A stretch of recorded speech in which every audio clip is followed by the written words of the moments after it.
Hello बच्चों, आप सभी को एमआर का बहुत बहुत नमस्कार। स्वागत है उत्थान के सेकंड लेक्चर में। 11th और 12th हम लोग पैरेलल लेके चल रहे हैं क्योंकि 11th बच्चा बहुत स्लो, बहुत डिटेल में, बहुत प्रैक्टिस के साथ, रिवीजन के साथ पढ़ लेता है, बट 12th कहीं ना कहीं थोड़ा सा प्रैक्टिस कम रह जाता है और जबकि 12th का वेटेज कहीं ना कहीं 11th से ज्यादा है, इसलिए हम 11th और 12th पैरेलल लेके चलेंगे जिससे आपकी तैयारी पूरी हो सके।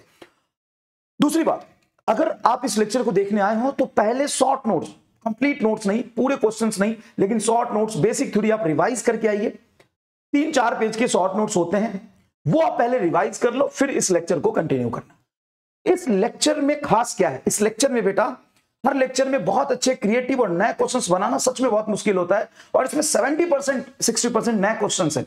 बाकी जेईई मेन के क्वेश्चन हैं जो आपके लिए नए होंगे, 2-4-10% ही रिलेवेंट और हाईली कंसेप्चुअल जो पीवाईक्यू होते हैं वो मैंने लिया है। मतलब गारंटी है कि यहां से अगर आपने ये कर लिया तो आपके टेस्ट में नंबर बढ़ेंगे, क्योंकि इसमें हमने इंक्लूड किए हैं नए टाइप के क्वेश्चंस जिसे आपको सोचने पे मजबूर कर देगा। तो पहले बेसिक थ्योरी थोड़ा रिवाइज कर लेना, ठीक है।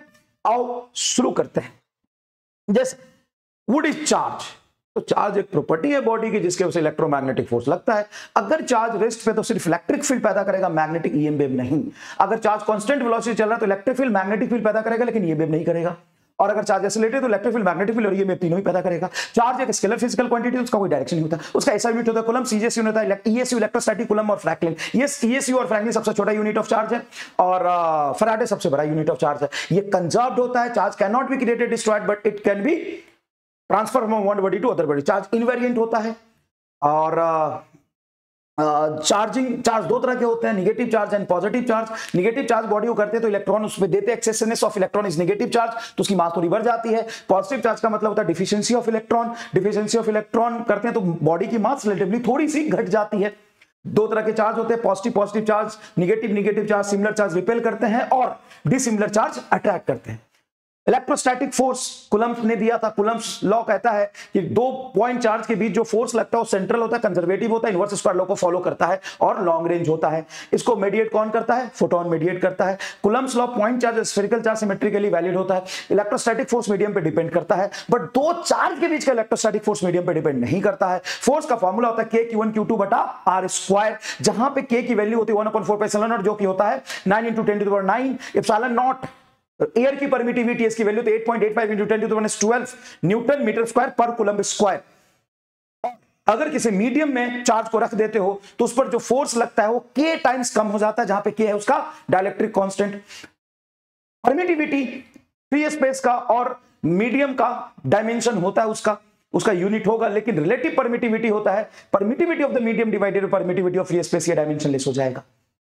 Electric field is force experienced by unit positive charge. Positive charge से इलेक्ट्रिक फील्ड बाहर की तरफ होता है, नेगेटिव चार्ज से इलेक्ट्रिक फील्ड उसकी तरफ आता है। Ring electric field KQX divided by R² + X² का पावर 3/2। तो ये सारी चीजें आपको क्या होनी चाहिए, याद होनी चाहिए। डाइपोल मोमेंट क्या होता है, टॉर्क का फॉर्मूला क्या होता है, पोटेंशियल एनर्जी का फॉर्मूला क्या होता है। अभी तो बहुत सारे अच्छे सवाल आएंगे तो आप कर पाओगे। इसमें अगर मैंने कहीं से गलती से कुछ भी बहुत जल्दी बोला, मिस्टेक हो गया, तो उसको माइंड मत करना, सुधार लेना मुस्कुरा के, ठीक है। आओ शुरू करते हैं। तो भाई साहब, आज के लेक्चर में और उत्थान के लेक्चर की खासियत यही है, इसमें आप करोगे ना तो दिमाग इतना खुल जाएगा ना तेरा। ये बच्चों के लिए लेक्चर नहीं है, रिपीट, एकदम बिगिनर्स के लिए नहीं है। अगर आपने सिलेबस बिल्कुल भी नहीं पढ़ा है, आपको ये भी नहीं पता फोर्स क्या होता है, चार्ज की प्रॉपर्टी क्या होती है, चार्ज के मेथड क्या है, कंडक्शन, इंडक्शन, फ्रिक्शन क्या होता है, अगर आपको इलेक्ट्रिक फील्ड का फॉर्मूला याद नहीं है तो जाके वो पढ़िए, पहले फॉर्मूला याद करिए। ये लेक्चर मत करिएगा, रिपीट, जीरो से स्टार्ट करने वाले बिगिनर्स के लिए नहीं है। अगर आपको याद है, कंसेप्ट पढ़े हुए हैं, तो नए तरह के सवाल इसमें कैसे पूछे जा सकते हैं वो है। तो आइए शुरू करते हैं। Handmade questions, PhD on electrostatics, PhD on electric charge and field, electric charge and field, और बाल्टी भर के सवाल है भैया, बोरा भर के सवाल है। चलिए, सबसे पहला सवाल ये सेक्शन रीजन से शुरू करेंगे भाई साहब, गर्दा उड़ा देंगे। देखो, when bodies are charged through the friction, रब करते हैं, there is a transfer of charge from one body to other body, no charge is created or destroyed। ये ही दो चीजें यहां पे आ गई कि फ्रिक्शन से जब किसी दो बॉडी को चार्ज करते हो तो equal and opposite charge create होता है। मान लो दोनों न्यूट्रल है, तो जितने इलेक्ट्रॉन इस पे जाएंगे उतने इलेक्ट्रॉन के चार्ज के बराबर नेगेटिव चार्ज हो जाएगा, उतनी ये पॉजिटिव चार्ज हो जाएगा। फ्रिक्शन से similar nature of charge create नहीं होते। हमेशा dissimilar nature of charge create होता है, क्योंकि फिर रब करने से एक बॉडी से दूसरे बॉडी पे चार्ज मूव करके जाता है। नो चार्ज इज क्रिएटेड और डिस्ट्रॉयड, यही कंजर्वेशन ऑफ चार्ज है। This is according to the law of conservation of charge. मेरे हिसाब से इसका आंसर आना चाहिए both are true and reason is a correct explanation of assertion. Both assertion and reason are true and reason is the correct explanation of assertion. Clear है क्या? बीच बीच में मैं थोड़ा समय दूंगा आपको, स्क्रीन पॉज करके खुद अटेम्प्ट करिएगा अच्छे सवाल और देखिएगा मैच कर रहा है आंसर की नहीं कर रहा। Next, charge is due to transfer of electron. एकदम सही बात है, हम प्रोटॉन को ट्रांसफर नहीं कर सकते बेटा, सिर्फ इलेक्ट्रॉन ट्रांसफर होता है। क्यों? क्योंकि प्रोटॉन का मास 1800 गुना ज्यादा होता है, 2000 गुना ज्यादा होता है, और प्रोटॉन न्यूक्लियस के अंदर होता है, उस पर इलेक्ट्रोस्टैटिक अट्रैक्टिव फोर्स लगता है जो बहुत ज्यादा होता है। लेकिन इलेक्ट्रॉन एटम के ऑर्बिट में घूम रहा होता है, उसका ट्रांसफर करना बहुत आसान है। हाँ कि ना? Yes. Mass of the body decreases slightly when it is negatively charge. नहीं, मान लो कोई न्यूट्रल बॉडी है, न्यूट्रल बॉडी का मतलब होता है कि जितने नंबर ऑफ इलेक्ट्रॉन है उतने नंबर ऑफ प्रोटॉन है। अगर उसको नेगेटिव चार्ज करना तो कुछ इलेक्ट्रॉन देना पड़ेगा, प्रोटॉन निकालने का ऑप्शन नहीं है, तो इसका मास बढ़ेगा।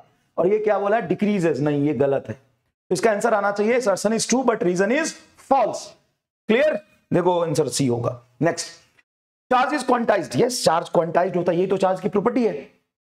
Charge which is less than 1 coulomb is not possible. नहीं नहीं नहीं नहीं, 1 कूलम से छोटा चार्ज पॉसिबल तो है 0.5। एक्चुअली में क्वांटाइजेशन का मतलब है इलेक्ट्रॉनिक चार्ज से छोटा चार्ज पॉसिबल नहीं है। देखो, घेरने की कोशिश किया है। Electronic charge 1.6 into 10 to the power -19 coulomb से छोटा चार्ज पॉसिबल नहीं है। 1 कूलम चार्ज तो पॉसिबल है। फिर से इसका आंसर सी ही आना चाहिए। देखिए सी है। Total number of electrons and total charge conserved in this universe, true और फॉल्स। स्क्रीन पॉज करके सोचो सोचो सोचो, स्क्रीन पॉज करके थिंक करो, दिमाग में डालो, क्या ये सही कह रहा है? Total number of electron and total charge conserved in this universe, true है कि फॉल्स है? सर, इलेक्ट्रॉन के ट्रांसफर से ही चार्ज का ट्रांसफर होता है, तो टोटल चार्ज कंजर्व होता है क्योंकि टोटल इलेक्ट्रॉन कंजर्व होंगे। नहीं, total charge conserved in this universe, ये सही स्टेटमेंट है, लेकिन टोटल नंबर ऑफ इलेक्ट्रॉन इस यूनिवर्स में कंजर्व नहीं है। सर ऐसे कैसे? इलेक्ट्रॉन का एनिहिलेशन, पेयर प्रोडक्शन तो होता है। हाँ, एक इलेक्ट्रॉन दूसरे इलेक्ट्रॉन के साथ एनिहिलेट करके हाईली एनर्जेटिक फोटॉन्स बनाते हैं। याद करो, इलेक्ट्रॉन पॉजिट्रॉन का। तो ये स्टेटमेंट आपका हो जाएगा फॉल्स। बताओ समझ में आया कि नहीं है?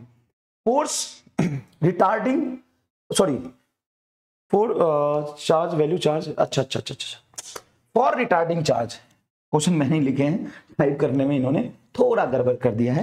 यहाँ पे फॉर लिखना था बेटा, आई एम सॉरी, फॉर। अब 2 मिनट स्क्रीन पॉज करके क्वेश्चन पढ़ो, सॉल्व करना। क्वेश्चन पढ़ो, सॉल्व करने, स्क्रीन पॉज करके एकदम करिया। अब देखो, for retarding charge particle value of charge remain same but specific charge increases, true की फॉल्स? देखो, ये इनवेरिएंट प्रॉपर्टी पे सवाल हो गया कि जो चार्ज होता है वो उसके स्टेट पे डिपेंड नहीं करता है वैल्यू, वो रिटार्डिंग हो एक्सिलरेटिंग हो कोई फर्क नहीं पड़ेगा। लेकिन स्पेसिफिक चार्ज होता है चार्ज बटा मास, तो स्पीड पे तो डिपेंड नहीं करेगा, लेकिन स्पीड बढ़ने से मास बढ़ता है। यस, मास का फॉर्मूला होता है m = m0 √1 - v²/c²। तो जब स्पीड बढ़ाओगे तो ये टर्म बढ़ेगा, तो ज्यादा नीचे घटेगा, बड़ी टर्म नीचे घटाओगे ना तो ये छोटा हो जाएगा, और ये छोटा हो जाएगा तो मास बढ़ेगा। अच्छा चलो ना, v को c रख दो, तो v को c रखोगे तो c से c कट गया, c से c कट गया तो क्या आया? 1 1 - 1 0 1/0 इनफाइनाइट। तो जैसे से स्पीड बढ़ता है ना, जैसे से स्पीड बढ़ता है ना, मास बढ़ता है। तो समझ में आ गया? मास घटेगा तो स्पेसिफिक चार्ज, मास बढ़ेगा तो स्पेसिफिक चार्ज क्या होगा? घटेगा। और यहाँ पे स्पीड हो क्या रहा है? सर स्पीड रिटार्डिंग है तो घटेगा। रिटार्डेशन का मतलब क्या है? कि स्पीड घटेगा। बोलो हाँ कि ना? रिटार्डेशन का मतलब स्पीड घटेगा, स्पीड घटेगा तो मास सर घटेगा, और मास घटेगा तो स्पेसिफिक चार्ज बढ़ना चाहिए। स्पेसिफिक चार्ज इंक्रीजेस, ट्रू है भाई साहब। कैसा सवाल लगा? बोलो ट्रू है। देखो है ना, एक एक सवाल बनाने में भैया समय लगे हैं। नेक्स्ट देखिए, स्क्रीन पॉज करके इसको करिएगा आराम से। इलेक्ट्रोस्टैटिक फोर्स ऑन Q2, ठीक है, due to Q1 does not depends upon the medium. अच्छा, electrostatic force on Q2 due to Q1 does not depends upon medium. लेकिन इलेक्ट्रोस्टैटिक फोर्स मीडियम पे डिपेंड करता है, हमने पढ़ा है, लेकिन वो नेट इलेक्ट्रोस्टैटिक फोर्स होता है। किसी एक चार्ज पर नेट इलेक्ट्रोस्टैटिक फोर्स कितना लग रहा होगा वो सराउंडिंग पे, दूसरे चार्ज के प्रेजेंस पे, मीडियम पे डिपेंड करता है। लेकिन दो चार्जेस के बीच का म्यूचुअल फोर्स कि इसके वजह से इस पर क्या लगेगा वो थर्ड के प्रेजेंस पे डिपेंड नहीं करता है। Electrostatic force on Q2 due to Q1, Q2 पे सिर्फ Q1 की वजह से does not depends upon the medium, ये करेक्ट है, ये करेक्ट है। Net electrostatic force on Q2 depends upon the medium but not on the presence of other charge, नहीं, net electrostatic force depends upon medium and also depends upon presence of other charge. तो ये इसका गलत है और ये सही है। Statement 1 is true, second is false. ए सिर्फ नोट्स में प्रॉपर्टी पढ़ने से सवाल होंगे कि लगाने पड़ेंगे असर्शन रीजन, खुद बताइए, कमेंट करके बताइए कि थ्योरी को बार बार देखने से काम हो जाएगा कि लैंग्वेज में फंसने के जहां चांसेस है उसको करने पड़ेंगे। देखिए देखिए देखिए, मजा आया कि नहीं है? तुम्हें आधा तक लगा होगा सही जा रहा है, सही जा रहा है, सही जा रहा है, अगली लाइन में फंसा। Next, Coulomb's law can be used to calculate force between the charged particle at rest. Coulomb's law can be used to calculate force between the charged particle at rest. Can लिखा है, अगर यहाँ पे must लिखता तो गलत हो जाता, क्योंकि चार्ज पार्टिकल रेस्ट में हो या चल रहा हो। अगर r डिस्टेंस पे कोई चार्ज पार्टिकल है तो उसके बीच जो फोर्स लगता है electrostatic force k q1 q2 by r square होता है। ये ट्रू होगा भाई, ट्रू है, बिल्कुल ट्रू है। नेक्स्ट देखिए, two charge Q1 and Q2 are separated with a distance d and placed in a medium of dielectric constant K. What will be the equivalent distance between the charges in air for the same electrostatic force? तो जब किसी medium पे होता है ना तो force लगता है K Q1 Q2, ये K अलग है, ये घुमा के K है, ठीक है ना, ये सिंपल को प्रोपोर्शनल कांस्टेंट K है।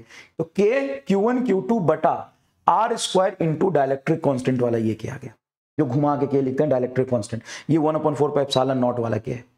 अब एयर में जो होगा K Q1 Q2 बटा, पहले यहां पे d डिस्टेंस है तुम्हारा उसमें मीडियम में, तो मीडियम में जो फोर्स होता है K टाइम्स कम हो जाता है और डिस्टेंस d स्क्वायर। एयर की डिस्टेंस हम यहाँ पे r स्क्वायर लिख लेते हैं। एयर का डायलेक्ट्रिक कांस्टेंट तुम्हारा क्या होता है 1 होता है, इसी से आंसर आ जाएगा। K Q1 Q2 से ये K Q1 Q2 कट गया, तो यहां से जो r की वैल्यू है हो जाएगी root under D square into root of dielectric. D square बाहर चले गया, डी रूट के पहला ही ऑप्शन आ गया है। देखो आंसर है क्या, बहुत आसान है। अगर आप स्क्रीन पॉज करके कियोगे तो भी हो गया होगा, नहीं भी करोगे तो देखो आसान है, कोई खास बात नहीं। मैं बार बार बोल रहा हूं, जैसे मैं नेक्स्ट स्लाइड पे जाता हूं थोड़ा समय इसलिए दे रहा हूं, स्क्रीन पॉज करो, स्क्रीन पॉज करो, अटेम्प्ट करो। क्या है, Coulomb's law is valid only for the point charge and spherical charge symmetry। हाँ सही है, हम जानते हैं। Electrostatic force is conservative in nature, हाँ ये भी सही है, लेकिन ये करेक्ट एक्सप्लेनेशन नहीं है। दोनों सही है, दोनों सही है, नॉट द करेक्ट एक्सप्लेनेशन, दोनों सही है। देखिए आंसर सही है। नेक्स्ट देखिए, ये जेईई मेन 2024 अभी अभी सवाल पूछा है, स्क्रीन पॉज करके कर लेंगे तो क्या कॉन्फिडेंस आ जाएगा इस टॉपिक पे, बताइए। आराम से करिए स्क्रीन पॉज और सॉल्व करिए। Force between 2 point charge Q1 and Q2 placed in a vacuum at r centimeter apart is F। चलिए F। Force between when placed in a medium having dielectric constant 5, ये dielectric constant 5 at r by 5 centimeter apart will be। तो force क्या होगा जब dielectric constant 5 हो and r की value हो r by 5, मतलब जब वो एयर में रखा है, force between two charge particle Q1 Q2 placed in air is F। तो F बराबर होगा K Q1 Q2 बटा r स्क्वायर, खत्म। जब मीडियम में रखा है तो F डैश हो जाएगा K Q1 Q2, dielectric constant से डिवाइड करेंगे 5 और r स्क्वायर क्या हो जाएगा r by 5 का होल स्क्वायर। तो r by 5 का होल स्क्वायर, ये 25 ऊपर जाएगा, 25 बटा 5, 5 F आएगा मेरे हिसाब से। मेरे हिसाब से पहला आंसर आना चाहिए। क्या आपका पहला आंसर आया तो कमेंट बॉक्स में कर दो जेई 4 दिया, जेई 4 दिया विथ स्माइली, कमेंट कर दो भाई। देख ही रहे हो लेक्चर, तो एक कमेंट करने में बहुत ज्यादा समय नहीं जाता, स्क्रीन पॉज करके कमेंट कर सकते हो इतना। जेई 4 दिया बोल दो, ए इज आंसर। नेक्स्ट देखो, अ पार्टिकल हैविंग, खुद लिखा है सवाल, एमआर को 4 दिया। चल भाई साहब, टीचर गुरु तुम पर मेहनत करके क्या चाहता है कि तुम मुझसे आगे निकलो। मैंने लिखा है सवाल, नया लैंग्वेज पे, स्क्रीन पॉज करके करो और बोला एमआर को 4 दिया। Particle having charge Q1 exert a force F on charge Q2। ठीक है, particle having charge Q1 exert a force F on Q2। ठीक है, Q2। A particle having charge 2q1 is placed between the line, then new force will be. थोड़ा कि नहीं, खुद फूट गया, जिससे नहीं वो लिखना खुद फूट गया सर। चलो स्क्रीन पॉज करके ट्राई कर लिया आप देखो। तो particle having charge q1 exert a force f on q2, मान लो डिस्टेंस नहीं दिया तो कुछ d डिस्टेंस मान लेते हैं। Particle of charge q1 exert f on q2, तो q1 q2 के बीच में कुछ तो डिस्टेंस d रहा होगा ना, एक दूसरे के ऊपर थोड़ी ना रख देंगे, तो d डिस्टेंस पे मान लो। तो जो फोर्स f लग रहा है ऑन q2, किस पर, q2 पर, वो लगेगा k q1 q2 बटा d स्क्वायर। अब क्या बोला है, particle having charge -2q1, Google करके देख लेना सवाल नहीं मिलेगा, गूगल करके देख लेना सवाल नहीं मिलेगा, बात करता है। q2 the particle having charge -2q1, तो इसकी वैल्यू q1 से डबल लेकिन उसका नेचर अपोजिट, तो -2q1 placed between the line joining of q1 q2, midway रखा है, तो मिडवे तो डिस्टेंस हो गया d/2। Then new force on q2 will be midway between the line, the new force will be on q2, sorry अगर ये नहीं लिखा तो ऑन q2। अब कर लो q2 पर नया फोर्स क्या होगा। तो एक बात बताओ, सबसे पहली बात, इसका नेचर अपोजिट कर दिया, मान लो ये सेम नेचर के हैं, दोनों प्लस है, मान लो जब ये दोनों प्लस है तो ये रिपेल करेगा, ये फोर्स है, हाँ, और अब ये माइनस और ये प्लस तो अट्रैक्ट करेगा। तो पहले का जो फोर्स F1 था और F2 तो अपोजिट चार्ज होगा, अपोजिट डायरेक्शन में होगा, और हाँ होगा। अच्छा सर अगर ये प्लस और ये माइनस होता तो अट्रैक्टिव होता, अगर ये प्लस और ये माइनस है तो अट्रैक्टिव होता। इससे जैसे ही अपोजिट रखोगे तो फोर्स का डायरेक्शन तो चेंज होगा, मतलब ये दोनों फोर्स पक्का अपोजिट नेचर का होगा। अच्छा, तो ये तो पहले जितना अपना लगाता रहेगा F1, ये क्या करेगा, ये क्या करेगा, जो F2 है वो हो जाएगा k 2q1 q2 बटा डिस्टेंस d/2 का होल स्क्वायर, 2 का होल स्क्वायर 4 ऊपर चला जाएगा तो इंटू 4 d स्क्वायर। तो जितना भी ये फोर्स है इसके कंपेयर में 8 गुना ज्यादा है और डायरेक्शन अपोजिट है, तो क्या 7f होगा, डी इज आंसर। बताओ मजेदार सवाल है कि नहीं। नेक्स्ट देखो, charge q is placed and on the charge q is placed on the surface of a sphere of radius capital R. Another charge small q placed at a distance r/2 from the center, then force between them is shell theorem.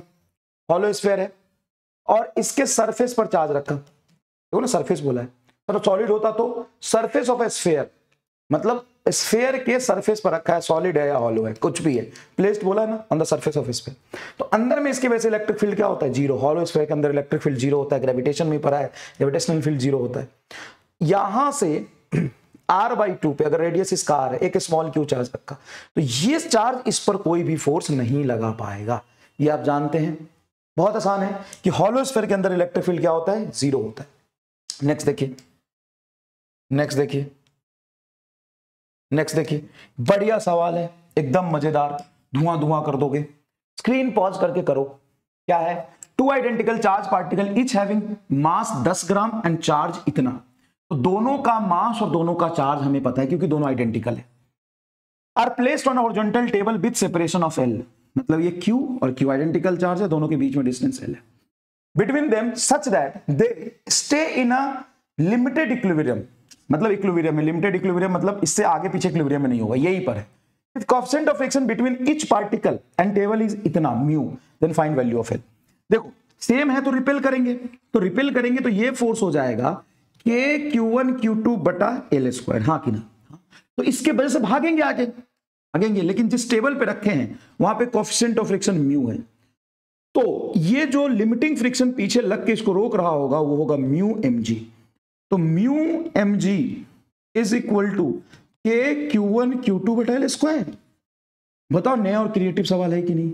हाँ sir, q1 q2 की value पता है, ये रहा charge की value, मास की value पता है, ग्राम है देख लेना, चार्ज पता है, k की वैल्यू पता है, मास पता है, g हम जानते हैं म्यू दिया हुआ है, यहां से L निकल जाएगा। अगर कोई कैलकुलेशन मिस्टेक ना हुई होगी तो आंसर आपका 12 सेंटीमीटर आना चाहिए। ये कैलकुलेशन बेटा आपको करना पड़ेगा, आंसर मिला के लिख देना सर कर दिया। जेईई मेन 2023 25 जनवरी का ये सवाल है, सवाल देख लीजिए। A point charge of 10 microcoulomb placed at the origin, ठीक है, 10 माइक्रोकूलम को ओरिजिन पे रखा है।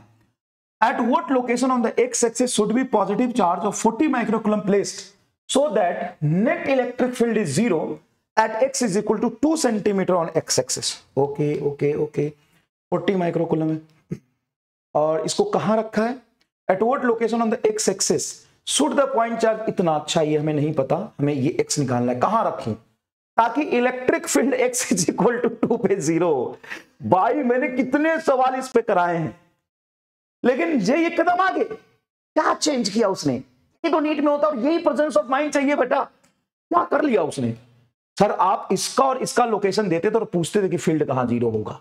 अब ये बता दिया कि फील्ड कहां जीरो होगा हमारा, और हमसे पूछा है कि इसको कहां रखा होगा। तो मान लो ये डिस्टेंस तुम्हारा L है, ये 0 है और ये कोऑर्डिनेट L, 0 है, तो टोटल डिस्टेंस हो गया L। हम जानते हैं R बराबर x, जहां पे इलेक्ट्रिक फील्ड 0 होगा वो होता है R बटा √n+1। सर ये हम नहीं जानते हैं, आपको बता देते हैं इसका कंसेप्ट। अगर ये पॉजिटिव चार्ज है और ये भी सेम नेचर का चार्ज है, तो ऑब्वियस सी बात है बीच में इसके वजह से इलेक्ट्रिक फील्ड आगे होगा, इसके वजह से पीछे होगा।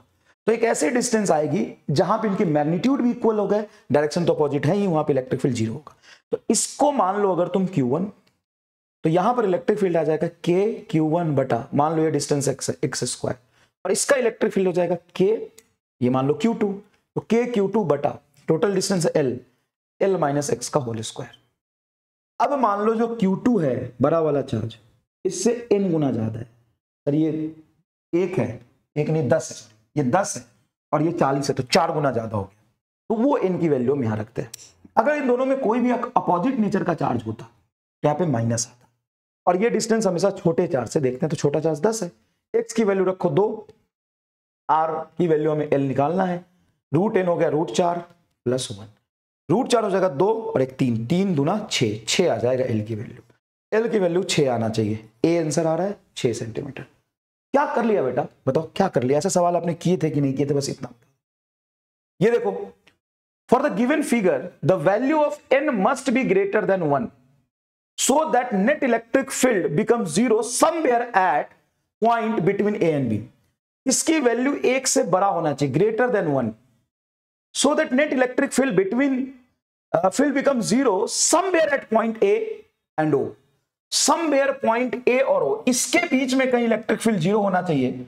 उसके लिए n की वैल्यू क्या होगा? सोचो, स्क्रीन पॉज करके इसको सोचो।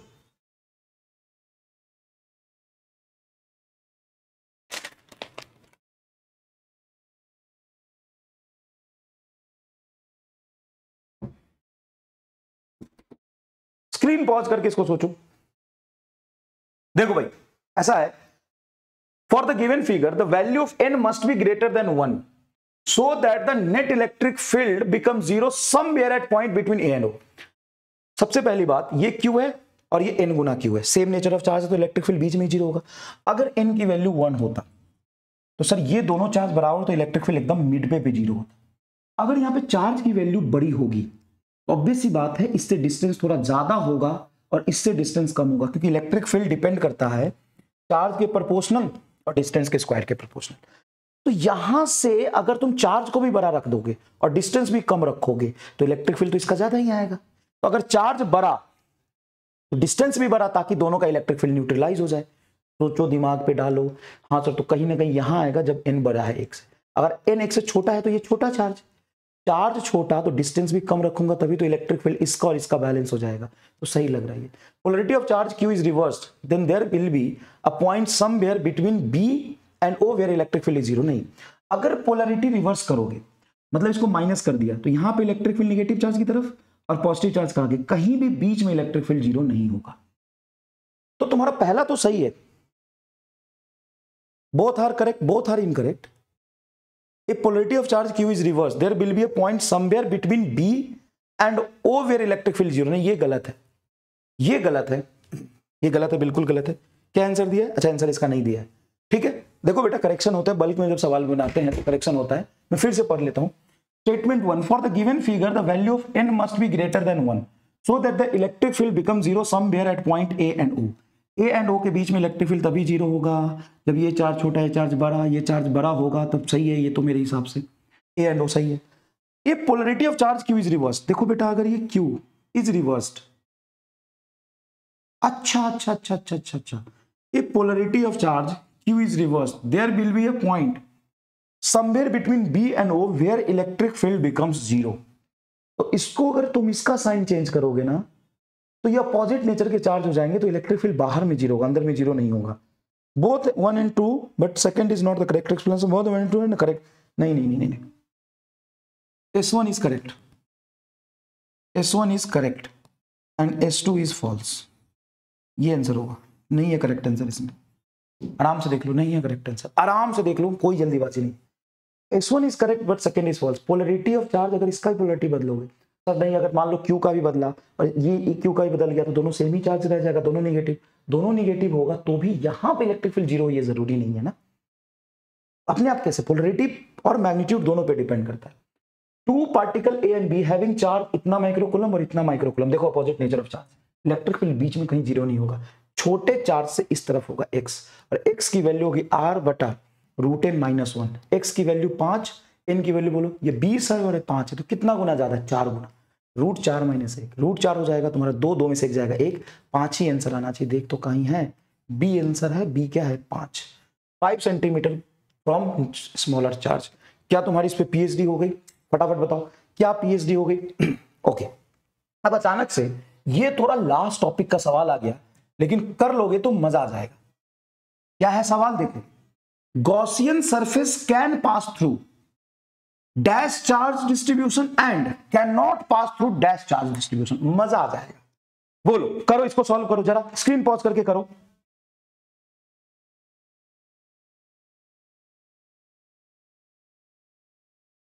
हेलो हेलो, स्क्रीन पॉज करके करो, मजा आ जाएगा। याद करो, दिमाग माथा मारो दीवार पर, देखो याद आ रहा है कि नहीं।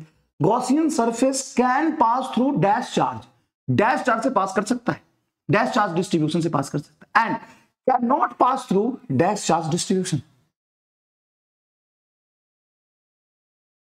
सोचो, नोट्स खोलो, नोट्स खोलो, खोलो खोलो। कितने लोगों को याद था बताना, बहुत बढ़िया पॉइंट है, बहुत बढ़िया पॉइंट। सुनो, Gaussian surface can pass through continuous charge distribution, मतलब कहीं पे कंटिन्यूअसली चार्ज डिस्ट्रीब्यूटेड है, वहां से गॉसियन सरफेस पास कर सकता है। लेकिन गॉसियन सरफेस वहां से पास नहीं कर सकता जहां पे कहीं पे discrete charge distribution, continuous and discrete. देखो, कॉन्टिन्यूअस एंड डिस्क्रीट, क्योंकि कहीं पे एक पॉइंट डिस्क्रीट क्या होता है, ये प्लस क्यू चार्ज, यहां प्लस क्यू चार्ज, यहां से गॉसियन सरफेस पास नहीं कर सकता। लेकिन आप देखो, आपका प्लेट है, चार्ज प्लेट में ये चार्ज डिस्ट्रीब्यूटेड है ना, कंटिन्यूअस चार्ज बोलोगे इसको, हाँ कंटिन्यूअसली इस पर डिस्ट्रीब्यूटेड है, यहां से गॉसियन सरफेस इसको कट करके जाता तो है। यस, बहुत इंपॉर्टेंट पार्ट है ये, बहुत इंपॉर्टेंट पॉइंट है। नहीं आता तो बोलो कोई बात नहीं, याद रखेंगे। At angle dash electric field due to dipole perpendicular to the direction of dipole moment. याद करो, अगर आपने डाइपोल मोमेंट का इलेक्ट्रिक फील्ड पढ़ा है तो एक्सियल लाइन पे इसके अलॉन्ग होता है, इक्वेटोरियल लाइन पे इसके पीछे होता है। इसकी वैल्यू होती है -kp/r³, इसकी वैल्यू होती है kp/r³ का 2 टाइम्स। क्लियर है? और एक एंगल ऐसा आता है जहां पर tan इनवर्स √2 एंगल है, जहां पे इलेक्ट्रिक फील्ड परपेंडिकुलर होता है। डेरिवेशन देखना है तो बेटा 1.25 घंटे में 1.5 घंटे में डेरिवेशन नहीं होता, याद करिए, नोट्स में लिखा हुआ है θ = tan इनवर्स √2, यही आएगा एंगल, देख लीजिए यहाँ पे, tan θ = √2। Electric field due to ring on the axis of ring is maximum at a distance x = r/√2 पर इलेक्ट्रिक फील्ड मैक्सिमम होता है, याद करो। x = r/√2 पर इलेक्ट्रिक फील्ड मैक्सिमम होता है, याद करो। नेक्स्ट देखिए बेटा, electrostatic force on charge does not depends upon medium, ये खुद करिए, सोचिए, electrostatic force on a charge does not depends upon medium, false, depend करता है, क्योंकि दो पेयर के बीच का चार्ज नहीं पूछा, फोर्स नहीं पूछा। इलेक्ट्रोस्टैटिक फोर्स ऑन चार्ज, तो electrostatic force on charge depends upon medium, dielectric constant पे, परमिटिविटी पे डिपेंड करता है, बट एक पर दूसरे की वजह से मीडियम पे डिपेंड नहीं करता। क्लियर है क्या? Infinite number of charge, each of value 1 microcoulomb, are placed on the x-axis with the coordinate x = 1, 2, 4, infinity. If the charge 1 coulomb is kept at the origin, then what is the net force on 1 coulomb charge? ये 1 microcoulomb है, ये 1 coulomb है, तो 1 coulomb को 0,0 पे रखा, और ये है तुम्हारा x = 1 पे 1 microcoulomb, x = 2 पे 1 microcoulomb, x is equal to 3/1 microcoulomb, कोई नया सवाल नहीं है, लेकिन ये जीपी लगेगा कितने लोगों को याद आया, और इसका आंसर कमेंट करके बताएंगे क्या आ रहा है, बाकी लोग उसको वेरीफाई कर लेना, बहुत आसान है। पेंडुलम प्रॉब्लम देखिए ध्यान से, if the given figure Q A बराबर Q B, sorry theta A बराबर थीटा, ये एंगल है, ये क्या एंगल है, एंगल थीटा ए बराबर theta B, even if Q A is greater than Q B, मतलब इस पर जो चार्ज है वो है आपका क्यू ए और इस पर चार्ज है आपका क्यू बी, तो Q A is greater than Q B provided M A बराबर एम बी, मतलब इनका मास दोनों का बराबर है, मास दोनों का बराबर है, तो ये थीटा बराबर होगा, इनका चार्ज एक दूसरे से ज्यादा भी है तो कोई फर्क नहीं पड़ता। देखो मैं बताता हूं, यहां पे डायग्राम जब बनाते इधर इलेक्ट्रोस्टैटिक फोर्स लगता है F, नीचे लगता है mg, और ये लगता है यहां पर टेंशन। याद करो अगर ये वर्टिकल से यहां पे, अगर ये वर्टिकल से ये एंगल बना रहा है थीटा बी, तो tan थीटा बी जो होगा ना बेटा, इस पर लगने वाला इलेक्ट्रोस्टैटिक फोर्स बटा mg के रेशियो के बराबर होगा, हाँ कि ना, हाँ सर। और इस इलेक्ट्रोस्टैटिक फोर्स में दोनों चार्ज का प्रोडक्ट आएगा, हाँ सर, q1 q2 बटा डिस्टेंस d का स्क्वायर, मान लो ये डिस्टेंस d है, d का स्क्वायर बाई mg, है कि नहीं, हाँ। सिमिलरली tan थीटा b क्या होगा सर, tan थीटा a क्या होगा, tan थीटा a होगा q1 q2 k q1 q2 k q1 q2 d square by mg, तो मास दोनों का सेम है, ठीक है, दोनों में q1 q2 आ रहे हैं। अब करो सवाल, अब पढ़ो, in the given figure theta A बराबर theta B, even if charge is greater than charge of an greater than charge of on A greater than charge on B, provided mass बराबर है, angle of deflection of one individual particle, angle of deflection of one individual particle, इसका angle of deflection of particle A and B does not depends upon the charge on A and B, does not depends upon the charge on A and B. पता करो तो क्या आ रहा है answer, करो क्या आ रहा है, क्या एक चार्ज पार्टिकल का जो डिफ्लेक्शन है वो थीटा इसके चार्ज पर डिपेंड नहीं करता, करो, करता है, चार्ज पे डिपेंड करता है। देखो इसमें भी चार्ज है, सर इसमें चार्ज है, इसमें भी चार्ज है, हाँ चार्ज है, तो क्या चार्ज पे जब डिपेंड करता है तो इनका चार्ज तो ज्यादा कम है, तो डिफ्लेक्शन तो अलग होना चाहिए, नहीं डिफ्लेक्शन सेम होगा, तो सिर्फ चार्ज पे कैसे डिपेंड करता है, अरे भाई इलेक्ट्रोस्टैटिक फोर्स चार्ज पे डिपेंड करता है, फोर्स ज्यादा होगा तो डिफ्लेक्शन ज्यादा होगा, अच्छा, लेकिन जो डिफ्लेक्शन है दोनों का, वो दोनों के चार्ज के प्रोडक्ट पे डिपेंड करता है, तो अगर पहले में डिफ्लेक्शन देखो तो दोनों के चार्ज पे प्रोडक्ट पे डिपेंड करेगा, दूसरे का डिफ्लेक्शन देखो दोनों में ही डिफ्लेक्शन दोनों के चार्ज के प्रोडक्ट पे डिपेंड करता है।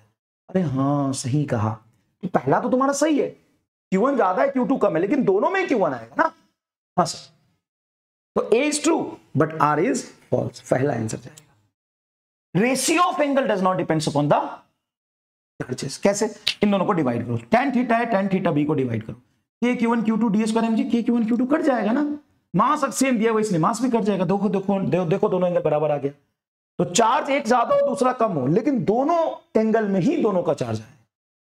फील आया इस बात का, बच्चे यहां पे जल्दीबाजी में ये गलती करते हैं, deuteron and alpha particle thrown in opposite direction of electric field with same momentum at the same time, then find ratio of time when they will stop, stopping distance के फील्ड के साथ motion of charge particle in electric field का बहुत सुंदर सवाल है, बहुत सुंदर सवाल है, आराम से करेंगे, स्क्रीन पॉज करिए, ट्राई करिए, देखिए एक चार्ज पार्टिकल है ड्यूट्रॉन और दूसरा है अल्फा पार्टिकल, ठीक है, thrown in opposite direction of electric field with the same momentum, एक ड्यूट्रॉन है, ड्यूट्रॉन में क्या होता है, एक प्रोटॉन और एक न्यूट्रॉन, इसको p से प्रोजेक्ट किया, अल्फा पार्टिकल है, अल्फा पार्टिकल में होता है दो प्रोटॉन और दो न्यूट्रॉन, इसको हमने सेम मोमेंटम से प्रोजेक्ट किया, ठीक है, सेम मोमेंटम से प्रोजेक्ट किया, मोमेंटम दोनों में सेम रखा है। अच्छा इसका मास अगर 2m है तो इसका मास 4m है, इसका चार्ज E है तो इसका चार्ज 2E है, क्या यही कह सकता हूं मैं, दोनों को सेम मोमेंटम फेंका है, opposite direction of electric field, electric field इधर है, तो दोनों ही पॉजिटिव है, दोनों में इलेक्ट्रिक फील्ड के डायरेक्शन में फोर्स लगेगा, हाँ कितना लगता है QE, तो इसका चार्ज अगर E है तो E इंटू कैपिटल E, इस पर फोर्स कितना लगेगा 2E इंटू कैपिटल E, इस पे इतना फोर्स लगेगा। Then find ratio time when they will stop, कितने समय के बाद दोनों रुक जाएंगे, अगर मान लो ये T1 टाइम में रुका, ये T2 टाइम में रुका, तो टाइम का रेशियो बताइए, करिए सॉल्व, करिए सॉल्व, करिए सॉल्व। इसका मोमेंटम मान लो P है, तो जब ये रुका तो मोमेंटम क्या हो जाएगा 0, और जब ये कहीं जाके रुकेगा तो इसका मोमेंटम क्या हो जाएगा 0, दोनों को इनिशियल मोमेंटम सेम दिया था, हाँ दोनों का चेंज इन मोमेंटम सेम है, हाँ चेंज इन मोमेंटम होता है एफ डॉट डी टी, दोनों का चेंज इन मोमेंटम सेम है। और फोर्स को क्या लिख सकते हो सर? फोर्स को क्यू ही लिखेंगे, फोर्स को हम क्यू इंटू ई लिखेंगे इंटू डी टी। तो इलेक्ट्रिक फील्ड भी सेम है, हाँ, डेल्टा भी सेम है, इलेक्ट्रिक फील्ड सेम है, तो time is inversely proportional to charge आ जाएगा। तो ड्यूट्रॉन का time divided by alpha particle का टाइम, ड्यूट्रॉन का चार्ज ई है तो अल्फा पार्टिकल का 2e है, ई से ही कट जाएगा, 2:1 आंसर आएगा। 2:b, देखो 2:1 आंसर आया। कैसा लगा सवाल? ये क्लास में तो मैंने नहीं कराया था, जेई में भी नहीं पूछा है, अलग लेवल का सवाल है कि नहीं? टाइम का रेशियो बेटा, टाइम का रेशियो, सोचिए सोचिए। एक और तगड़ी सवाल दो एकदम, करो। When charge particle move in the direction of electric field, its speed will increases. True or false?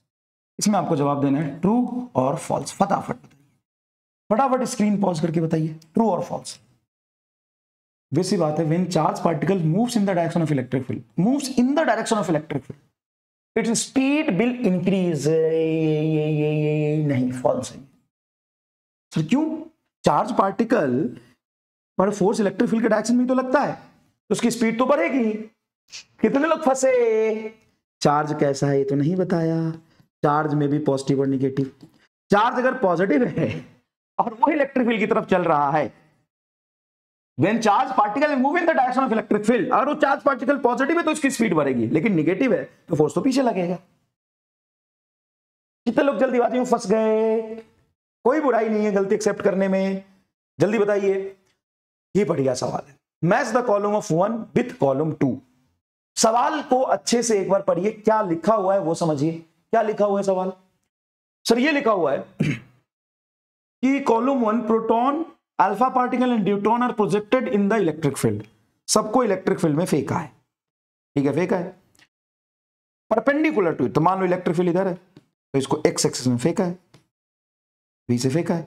मान लीजिए इलेक्ट्रिक फील्ड डी डिस्टेंस तक है आपका, डी डिस्टेंस तक है आपका, with same kinetic energy, with same velocity and with same momentum. Okay, तो proton का चार्ज मान लो क्यू है, मास एम।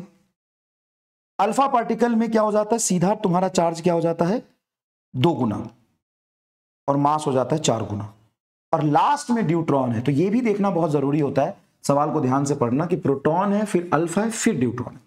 ड्यूट्रॉन में चार्ज सेम रहेगा, मास डबल हो जाएगा, यही होता है क्या? ये ड्यूट्रॉन है, ये अल्फा है और ये प्रोटॉन है। सबको सेम वेलोसिटी से जब फेंका है, देखो वेलोसिटी सेम, तो डेविएशन का रेशियो क्या होगा? रेशियो ऑफ डेविएशन, डेविएशन का रेशियो क्या होगा? याद है आपको डेविएशन? याद है डेविएशन? जब ये चल रहा है तो एक्स एक्सिस में कोई फोर्स नहीं लगेगा तो एक्स की वेलोसिटी आपकी वी रह जाएगी, लेकिन वाई में फोर्स लगेगा तो वाई की वेलोसिटी कुछ हो जाएगा वी वाई। तो मान लीजिए एक्स एक्सिस में जा रहा था तो ये डेल्टा है, टैन डेल्टा क्या होता है बताइए सर? टैन डेल्टा होता है QED बटा MVA स्क्वायर। सर ये तो समझ नहीं आया, लॉजिकली समझाया था, याद करो कि जो डेविएशन होता है ना, उतना ज्यादा होगा जितना चार्ज की वैल्यू होगी, उतना ही ज्यादा होगा जितना इलेक्ट्रिक फील्ड होगी, और उतना ही ज्यादा होगा जितने डिस्टेंस तक इलेक्ट्रिक फील्ड होगा। लेकिन अगर वेलोसिटी ज्यादा होगा तो ये जल्दी निकल जाएगा, इसलिए इसके इनवर्सली प्रोपोर्शनल। मान लो तीनों की वेलोसिटी सेम है, सेकंड ऑप्शन में देखता हूं, वेलोसिटी सेम। स्क्रीन पॉज करके खुद ट्राई करो बेटा, मैच करो, बढ़िया सवाल है। तो जो तुम्हारा डेविएशन है, इलेक्ट्रिक फील्ड तो वही है, विड्थ तो इलेक्ट्रिक फील्ड का वही है, Q/m के प्रोपोर्शनल होगा। तो टैन डेल्टा तुम्हारा जो प्रोटॉन का होगा वो Q/m, और टैन तुम्हारा सीधा किसका देखना? अल्फा का। अल्फा का चार्ज बोलो सर 2Q, मास 4m, तो कट के नीचे 2 आ जाएगा। और टैन डेल्टा ड्यूट्रॉन का देखो तो ड्यूट्रॉन का Q/2 है, तो ये दोनों का रेशियो 1:1 है, तो ये आंसर मैच कर जाएगा। मतलब दूसरे का A आ गया तो बाकी सब वैसे ही मैच कर जाएगा, ज्यादा देखने की जरूरत नहीं है। देखो तो दूसरे का देखो A है, ज्यादा टेंशन लेना ही नहीं है। तुम नहीं समझे? तुम बेटा समझे कि नहीं समझे मेरी बात? देखो दूसरे का A आ गया ना, हाँ, दूसरे का A मैच कर गया, 1:1 तो किसी में नहीं है। सेम काइनेटिक एनर्जी से फेंकोगे तो ये बराबर हो जाएगा। देखो काइनेटिक एनर्जी होता है MVA स्क्वायर, हाफ तो कांस्टेंट है, चार्ज के प्रोपोर्शनल। चार्ज के प्रोपोर्शनल देखोगे तो 1:1, 1:1, सॉरी, चार्ज के प्रोपोर्शनल देखो तो 1:1 आएगा ना ड्यूट्रॉन का। तो पहले का क्या दिया हुआ है? C, 1:1 कैसे? उल्टा कर लिया कुछ। ड्यूट्रॉन का चार्ज तो 1:1 होगा ना, 1:1 होगा, थोड़ा गड़बड़ दिया, ठीक है ना, वो मिला ले, थोड़ा गड़बड़ दिया, 1:1। और ये तुम्हारा मैच कर गया, तो सी का तुम्हारा बी हो जाएगा। इनका क्या है, मोमेंटम सेम, मोमेंटम सेम, तो tan डेल्टा बराबर हो जाएगा Q E D M B square है, तो काइनेटिक एनर्जी को लिख सकते हो पी स्क्वायर बाई 2, ये काइनेटिक एनर्जी है पी स्क्वायर बाई 2m। तो मास और चार्ज के प्रोपोर्शनल, इसका मास और चार्ज एम क्यू है, तो इसका 4 दूना 8 और इसका हो जाएगा 2, 1 8 2, 1 8 2, 1 8 2, थोड़ा सा रेशियो अलग लिख दिया है, ठीक है ना बेटा, 1 8 2। वेलोसिटी वाला एक बार और मैच कर लेता हूँ, वेलोसिटी वाला मैच करूंगा तो क्यू बाई एम के प्रोपोर्शनल है, वेलोसिटी के हिसाब से देखो तो क्यू बाई एम के प्रोपोर्शनल, तो इसका हो जाएगा क्यू बाई एम, इसका हो जाएगा 1/2, इसका हो जाएगा 1/2, ठीक है, क्योंकि पहले अल्फा लिखा है। क्लियर है क्या? नेक्स्ट देखिए, proton is kept at rest, ये बढ़िया सवाल है, स्क्रीन पॉज करके एक बार करना, बहुत सुंदर सवाल है, बहुत अच्छा लिखा है, पॉजिट्रॉन के टर्म्स में लिखा है, पॉजिट्रॉन आप मॉडर्न फिजिक्स में पढ़ते हो, एक भी सवाल किसी भी किताब में मोशन ऑफ चार्ज पार्टिकल में पॉजिट्रॉन के टर्म्स में ये सवाल नहीं मिलेगा आपको कहीं भी। आप स्क्रीन पॉज करके करिएगा इसको प्लीज। मैं करूं? देखो, a proton is kept at rest, तो एक प्रोटॉन का चार्ज होता है ई, मास ऑफ प्रोटॉन है एमबी, ये रहा एट रेस्ट। वो ड्यूट्रॉन है, पॉजिट्रॉन नहीं है, पॉजिट्रॉन के टर्म्स में सवाल ही नहीं है कहीं, तुम देख लेना। A charge proton is kept at rest, a positively charged particle is released from the rest at a distance s in the field. Proton is at rest, अच्छा एक प्रोटॉन रेस्ट पे है, समझिएगा please, mass of proton, charge of proton is, ये rest पे है, ठीक है, particle is rest, a positively charge particle is release from the distance s in the field. Consider two experiment, one in which the charge particle is also a proton. एक और proton है जिसको s distance हमने छोड़ दिया, proton है, proton है, and the another is positron, तो पॉजिट्रॉन का चार्ज प्रोटॉन के बराबर होता है, एक है प्रोटॉन, तो प्रोटॉन का charge E, mass of proton MP, और दूसरा है पॉजिट्रॉन, पॉजिट्रॉन, पॉजिट्रॉन, पॉजिट्रॉन, देखो गेम हो गया, चार्ज एम ई प्लस ई होता है, इसका प्रोटॉन के बराबर होता है, पॉजिट्रॉन का चार्ज प्लस ई, लेकिन मास इलेक्ट्रॉन के बराबर होता है। In the same time t, the work done on the two moving charge particle is, okay, तो t टाइम तक दोनों चलता है, तो किस पर वर्क ज्यादा होगा, दोनों t टाइम तक चलता है, तो किस पर वर्क ज्यादा होगा, सोचो सोचो किस पर वर्क ज्यादा होगा। Same as the force law is involve in the two experiment, same as the same force involve, नहीं, less the case of positron as the positron moves away more rapidly and the force on it weakens, positron पे कम बोला है, four week नहीं है, positron पे force कम का है। देखो ये तुम्हारा प्रोटॉन है और ये प्रोटॉन है, दोनों का चार्ज की वैल्यू ई प्लस ई, सेम फोर्स लगेगा, ये प्रोटॉन है और ये पॉजिट्रॉन है, तो प्रोटॉन प्रोटॉन पे जो फोर्स लगेगा, प्रोटॉन और पॉजिट्रॉन पे फोर्स सेम लगेगा क्योंकि दोनों का चार्ज तो सेम ही है। More for the case of positron as the positron moves a large distance away, हाँ लार्ज डिस्टेंस क्यों, क्योंकि इसका मास ज्यादा है, तो इसमें जो एक्सीलरेशन आएगा ना प्रोटॉन का, वो कम होगा एक्सीलरेशन ऑफ पॉजिट्रॉन। पॉजिट्रॉन और प्रोटॉन दोनों का चार्ज सेम तो फोर्स सेम, इसका मास कम तो इसका एक्सीलरेशन ज्यादा, एक्सीलरेशन ज्यादा तो ज्यादा डिस्टेंस पर चल जाएगा, और फोर्स सेम लग रहा है डिस्टेंस ज्यादा, फोर्स सेम लग रहा है और डिस्टेंस ज्यादा, तो इस पर वर्क ज्यादा होगा, ज्यादा वर्क होगा पॉजिट्रॉन पे, पॉजिट्रॉन पे ज्यादा वर्क होगा। देखो सी, बहुत सोचना पड़ा भाई नया सवाल बनाने में। कमेंट बॉक्स में एकदम मोक्ष मिल गया, अगर तुम यहां तक ये लिख देख रहे हो और तुमने ये किया है खुद से या समझ के लिख दो, मोक्ष मिल गया भाई साहब, लिखना पड़ेगा। यूनिफॉर्म इलेक्ट्रिक फील्ड E बराबर 8 ME वोल्ट पर मीटर, ये वैल्यू है, यूनिट नहीं है। इलेक्ट्रिक फील्ड तुम्हें दिया हुआ है 8 M/E, ये इलेक्ट्रिक फील्ड की वैल्यू है, वोल्ट पर मीटर इसका यूनिट है। Is created between two parallel plates of length 1 metre, इसका लेंथ 1 मीटर है और इसके बीच में जो इलेक्ट्रिक फील्ड है उसकी वैल्यू दी हुई है, as shown in a figure, ठीक है। An electron enters the field symmetrically between the plate with a speed of 2 metre पर सेकेंड, तो एक इलेक्ट्रिक फील्ड इधर गया है 2 मीटर पर सेकेंड से, सॉरी एक चार्ज गया है इलेक्ट्रॉन 2 मीटर पर सेकेंड से, और इलेक्ट्रिक फील्ड की वैल्यू पॉजिटिव से निगेटिव की तरफ नीचे होगी, होगी। The angle of deviation of the path of the electron as come out of the field will be, 2022 का सवाल है जेई मेन का, बबुआ मजा आ जाई। देखा तो ये इलेक्ट्रिक फील्ड जब जाई एक्स एक्सिस में तो एकर वेलोसिटी तो कांस्टेंट रही ना, एक्स वाली वेलोसिटी हमेशा सेम रहे। और ये थीटा पूछा है, वाई में क्या होगा कि जैसे इलेक्ट्रॉन है, निगेटिव चार्ज है, तो इलेक्ट्रिक फील्ड के अपोजिट इस पर एक फोर्स लगेगा, इस फोर्स की वजह से इसका एक्सीलरेशन होगा, और इस एक्सीलरेशन की वजह से यहां तक निकलते निकलते कुछ वेलोसिटी गेन करेगा। तो वेलोसिटी होता है एक्सीलरेशन इनटू टाइम। एक्सीलरेशन हो जाएगा तुम्हारा q e बाई m, ये तो एक्सीलरेशन होगा। हाँ सर, टाइम क्या?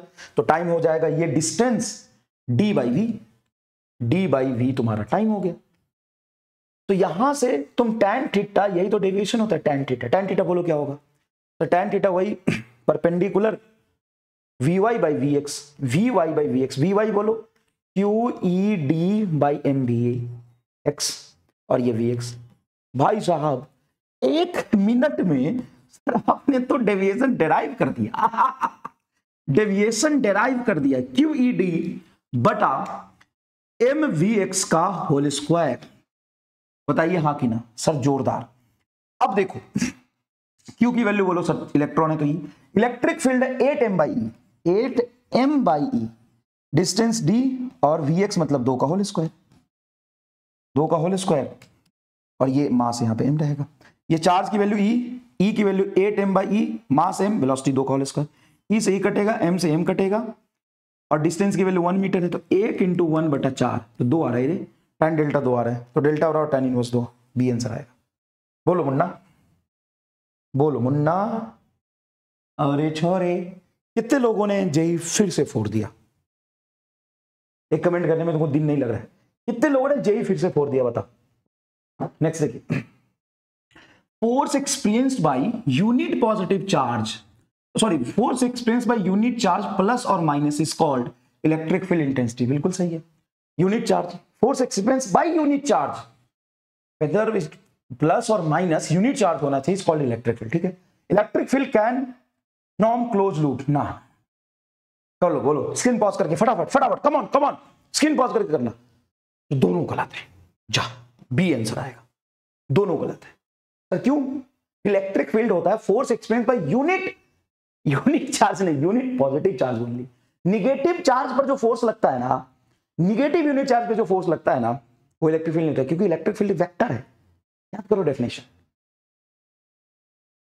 नेक्स्ट देखिए, the electric field at a point is always continuous. Yes, continuous if there is no charge at that point. मेरे हिसाब से ये सही है, क्योंकि जहां पे डिस्क्रीट चार्ज होता है वहां पे इलेक्ट्रिक फील्ड डिफाइन नहीं होता, डिसकंटिन्यूटी आ जाती है। जहां पे इलेक्ट्रिक फील्ड होता है, सॉरी जहां पे चार्ज होता है, continuous if there is no charge at that point. ठीक है, discontinuous only if there is a negative charge at that point. नहीं, नेगेटिव चार्ज के लिए अलग कहानी थोड़ी नहीं। Discontinuous if there is a charge, discontinuous if there is a charge. Wow, तो हमने तो पढ़ा था electric field forms continuous curve, electric field must be continuous. Yes, continuous when there is no charge is present. मान लो कि ये positive charge है, electric field positive charge के लिए डाइवर्जिंग होता है। हाँ होता है, इलेक्ट्रिक फील्ड पॉजिटिव चार्ज के लिए डाइवर्जिंग होता है, पॉजिटिव चार्ज के लिए डाइवर्जिंग होता है। लेकिन अगर कोई भी एक चार्ज यहां पे रख दोगे तो एग्जैक्टली इस पॉइंट पे इलेक्ट्रिक फील्ड डिफाइन नहीं होगा, तो ये कंटिन्यूअस थोड़ी ना हुआ, डिसकंटिन्यूटी आ गया। तो अगर कोई चार्ज है तो डिसकंटिन्यूअस होगा। तो इसका मुझे लग रहा है कि आंसर होना चाहिए B and D, B D B D B D B D B and D, B and D ये पेयर होना सही। सही पूछा ना, सही पूछा सर, पूरा सच में रिसर्च हो गया है। तो बोलो, आधी जनता को पता नहीं होता कि ऐसा कुछ होता है, कहते कॉन्टिन्यूअस। हाँ कॉन्टिन्यूअस, बिल्कुल सही बात है। अगर तुम्हें सिर्फ लिखा ना कि electric field form is continuous in space, बोले हाँ सही कह सकते हो। बट अगर स्पेशल केस बोले कि मस्ट कंटिन्यूअस, तो गलत। नहीं, वहां पे चार्ज, वहां पे कंटिन्यूअस नहीं हो। रिसर्च हो गया कि नहीं हो गया बताओ? एक कमेंट बस, रिसर्च हो गया। एक नीचे देखिए, अब एक नया सवाल बनाया मैंने। क्या ये काम करते हैं, ये इलेक्ट्रिक फील्ड का एक्सप्रेशन है। क्या है? इलेक्ट्रिक फील्ड का एक्सप्रेशन है। इस इलेक्ट्रिक फील्ड के एक्सप्रेशन को देखिए, देखिए बेटा देखिए, घबराइए मत, शर्माइए मत, आंखें चार करके देखिए बेटा, आंखें चार करके देखिए प्लीज, ठीक है? और आंखें चार करके इसका मैच करिए, इसका इलेक्ट्रिक फील्ड कौन सा है। अब हमने ये तो पढ़ा है कि ये सिचुएशन है, इसका इलेक्ट्रिक फील्ड याद करके लिखा है। हम आपको इलेक्ट्रिक फील्ड दे रहे हैं, आप सिचुएशन बताइए उल्टा। आंखें चार करके एकदम, स्क्रीन पॉज करिए और आंखें चार करके इसको फिल करिए। आंखें चार करिए प्लीज, प्लीज स्क्रीन पॉज करिए। अगर आंखें चार कर लिया आपने तो अब देखिए क्या है, ये क्यू एक्स बटा R square plus X square power 3/2 ये किसका इलेक्ट्रिक फील्ड है सर? रिंग, याद है मुझे ring. Minus K P by R cube, ये equatorial line of dipole, equatorial line of dipole याद करो, line of dipole 2 K P by R cube, axial line of dipole, axial line of dipole on the axis of dipole, sigma बटा epsilon on surface of conductor, on surface of conductor, surface of conductor. Sir large conductor ना, नहीं conducting seat भी हो सकता है, और conducting seat तुम्हारा कैसा है इससे कोई फर्क नहीं पड़ता है। और ये स्फीयर के सरफेस पर भी इलेक्ट्रिक फील्ड है, at surface of sphere, at surface, surface of conducting sphere. कोई भी कंडक्टिंग स्फीयर ले लो, या surface of, at surface of, at surface of cylinder, कोई भी शेप का अगर कंडक्टिंग मटेरियल है, किसी भी शेप का, स्फीयर है, सिलेंडर है, क्यूबॉइड है, कुछ भी है, क्यूबॉइड पे भी eight the surface of conducting cube, at surface of conducting cube, surface of conducting cube, conducting cube, फर्क नहीं पड़ता, electric field sigma upon epsilon not होगा। क्या बात कर रहे हो सर? हाँ भाई, तो स्फीयर के सरफेस पर इलेक्ट्रिक फील्ड तो हमने पढ़ा के क्यू बाई आर स्क्वायर, उसको सिग्मा के टर्म्स में चेंज कर, स्फीयर के सरफेस पर क्या चार्ज है चेंज कर सिग्मा के टर्म्स में, यही आएगा। रीजन बताता हूं, रीजन बताता हूं, और फील आ जाए तो बता देना कि सर एकदम फील आया। मान ले स्फीयर, और स्फीयर के जस्ट सरफेस पर मैं देखना चाह रहा हूं, तो स्फीयर के जस्ट सरफेस पर पहुंचेगा तो क्या तुम्हें वो बहुत लंबा फ्लैट सरफेस दिखाई देगा, बहुत बड़ा? ये अगर अर्थ है, अर्थ के तुम किसी भी सरफेस पर बैठते हो तो तुम्हें अर्थ कैसा दिखाई देता है? फ्लैट क्यों दिखाई देता है? तुम बहुत पास बैठे हो, बहुत बड़ा स्फीयर है। जब छोटा स्फीयर लू तो छोटा स्फीयर पे भी अगर तू यहां बैठा है तो ये रीजन तेरे लिए फ्लैट ही हो गया ना। तो कंडक्टिंग सरफेस के सरफेस पर electric field sigma upon epsilon naught होता है ना, या कंडक्टिंग सीट हो, लार्ज कंडक्टिंग सीट हो, rho R by 3 epsilon naught inside, inside uniformly charged sphere, या inside non conducting sphere, inside non conducting sphere, क्योंकि इनसाइड नॉन कंडक्टिंग स्फीयर के अंदर ही ये इलेक्ट्रिक फील्ड आएगा। 6 भी वही है, 5 और 6 वही है। इलेक्ट्रिक फील्ड 0 क्या होता है? Inside conductor, inside conductor, conductor और hollow sphere, hollow sphere. 4k Q A R बटा A square minus R square dipole, 2k lambda by R line charge, याद कर 2k lambda by R, sigma upon 2 epsilon naught non conducting sheet, non conducting sheet, sigma upon 2 epsilon naught. मजा आया? देखो answer यहां लिखा होगा, ring due to dipole in perpendicular bisector, due to dipole in axis, due to thick conducting infinite sheet. लिखो, देखो deep लिखा ना इनफाइनाइट सीट, लेकिन सिर्फ इनफाइनाइट ही नहीं होगा, बहुत सारी पॉसिबिलिटी होगी। Inside solid non conducting sphere, देखो inside solid non conducting sphere, on the centre of the ring, in the centre of ring, और इनसाइड कंडक्टिंग स्फीयर और हॉलो स्फीयर। वाह, on the centre of ring, ring पे भी electric field 0 होता है ना, ये भी पॉसिबिलिटी हो सकती है। डाइपोल ऑन इट्स एक्सिस से सेमी सर्कुलर रिंग और ड्यू टू इनफाइनाइट रॉड, आहा मोक्षी मोक्ष है। सेमी सर्कुलर रिंग पे भी इलेक्ट्रिक फील्ड होता है 2k लैम्डा बाई आर, याद करो 2k लैम्डा बाई आर। और thin infinite sheet, thin infinite sheet या नॉन कंडक्टिंग सीट, अगर तुम्हें सिर्फ सीट बोले ना, 3 सीट बोले ना, तो भी electric field sigma upon 2 epsilon naught होता है। या नॉन कंडक्टिंग सीट बोले या थिन इनफाइनाइट सीट बोले तो सिग्मा अपॉन 2 एप्सिलॉन नॉट होता है। अब देखो, अब स्क्रीन पॉज करो, आराम से करना, बहुत लॉजिकल सवाल है बेटा, बहुत आसान नहीं था ये सोच के लिखना, बहुत लॉजिकल सवाल है, आराम से करना। स्क्रीन पॉज करो और करो, है ना, और हो जाए ना तो बोलना पीएचडी हो गया डाइपोल पे। Two ideal dipole A and B having their dipole moment P1 and P2, देख लीजिए ये डाइपोल है, ए डाइपोल है, ये देखो इसकी डाइपोल मोमेंट है P1, और P2 माइनस से प्लस की तरफ ये डाइपोल मोमेंट हो जाएगी P2, ये dipole respectively are placed plane their centre at O, ठीक है, सेमी प्लेन में उसका सेंटर O पे कोइंसाइड कर रहा है, at point C on the axis of dipole A, dipole A के एक्सिस लाइन पे C पॉइंट पे जो इलेक्ट्रिक फील्ड आ रहा है, दोनों के कॉम्बिनेशन से 37 डिग्री का एंगल बना रहा है net electric. Then ratio of dipole moment of A and B, मतलब P1 एंड P2 का रेशियो क्या होगा? कम ऑन बच्चे, come on, you can do it, very easy, you can do it. तो कर पाएगा, तो कर पाएगा, आराम से सोच। सुनो, ठीक है सर, लेकिन डिस्टेंस तो हमें पता है नहीं कि कितना है। आइडियल डाइपोल है तो स्मॉल डाइपोल हो गया। हाँ, दोनों का सेंटर यहां है, दोनों से डिस्टेंस आर मान लो। अब इस पॉइंट पे ए डाइपोल ये एक्सिस पे ये पॉइंट है, तो एक्सियल लाइन पे जो इलेक्ट्रिक फील्ड होता है 2k डाइपोल मोमेंट है P1 बाई आर क्यूब होगा। हाँ, तो इसका इलेक्ट्रिक फील्ड आगे की तरफ होगा, खत्म। और एक डाइपोल नीचे है, उससे ये लाइन सी पॉइंट इक्वेटोरियल है, परपेंडिकुलर, इस डाइपोल से परपेंडिकुलर है।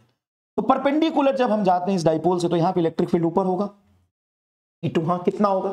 तो ये जो इलेक्ट्रिक फील्ड है E2 वो होगा इक्वेटोरियल लाइन पे Kp by r cube, K2p by r cube.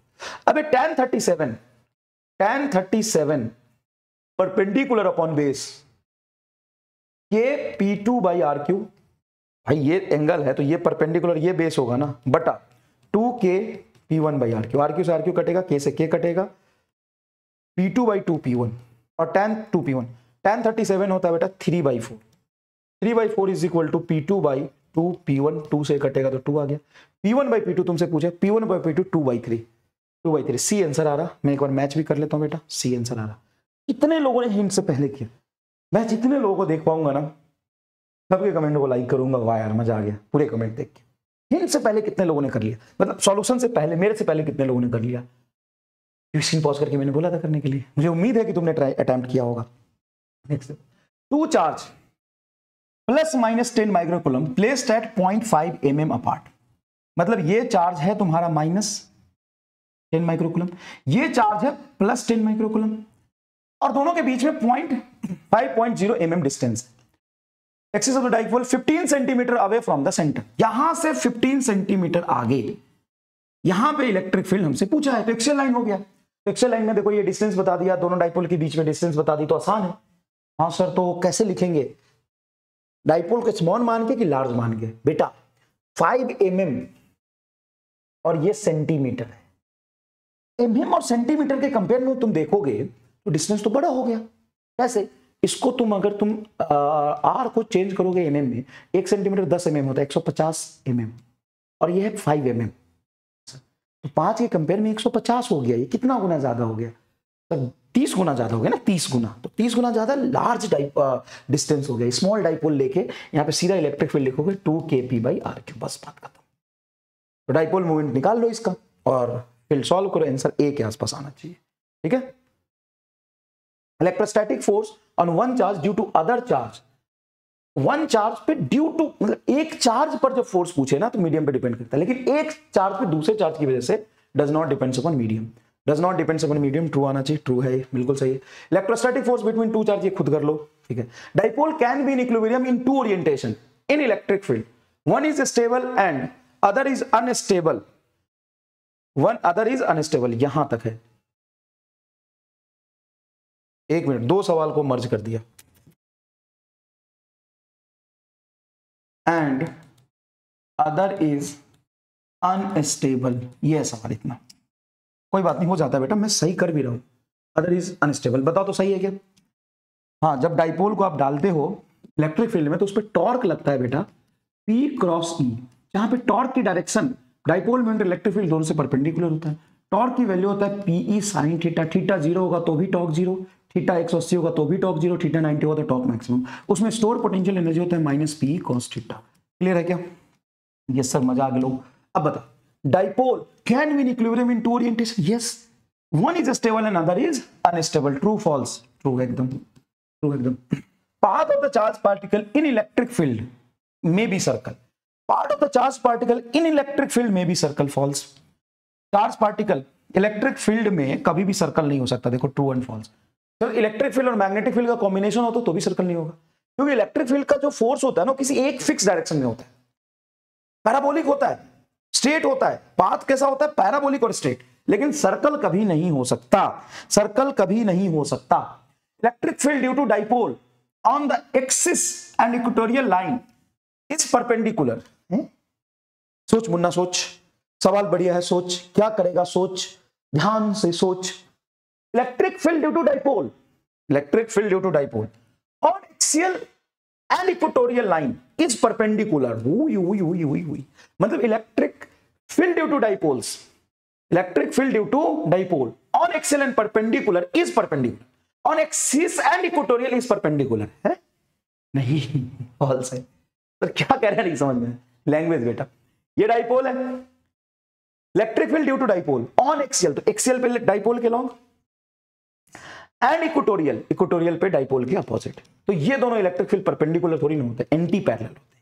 यहाँ पे परपेंडिकुलर नहीं होता है, अगर एंटी पैरेलल होता तो सही होता, एंटी पैरेलल ट्रू हो जाएगा, एंटी पैरेलल ट्रू हो जाएगा। समझ में आया, ये क्या है, फॉल्स। नेक्स्ट देखिए, इलेक्ट्रिक फील्ड लाइंस में always along the path taken और travelled by the charge place in the electric field, नहीं, अभी भी नहीं, अभी भी नहीं, नहीं कभी कभी तो होता है सर, किताब में भी लिखा हुआ है, हाँ एक केस में हो सकता है लेकिन हमेशा नहीं। ये फॉल्स होगा, 200% फॉल्स होगा। मैं बताता हूं, electric field lines always along the path taken और travel by the charge particle in electric field, नहीं भाई, पहली बात तो ये electric field lines always along the path taken by और पाथ टेकन और travel by the charge particle, जिधर चार्ज पार्टिकल जाता है उधर इलेक्ट्रिक फील्ड होता है।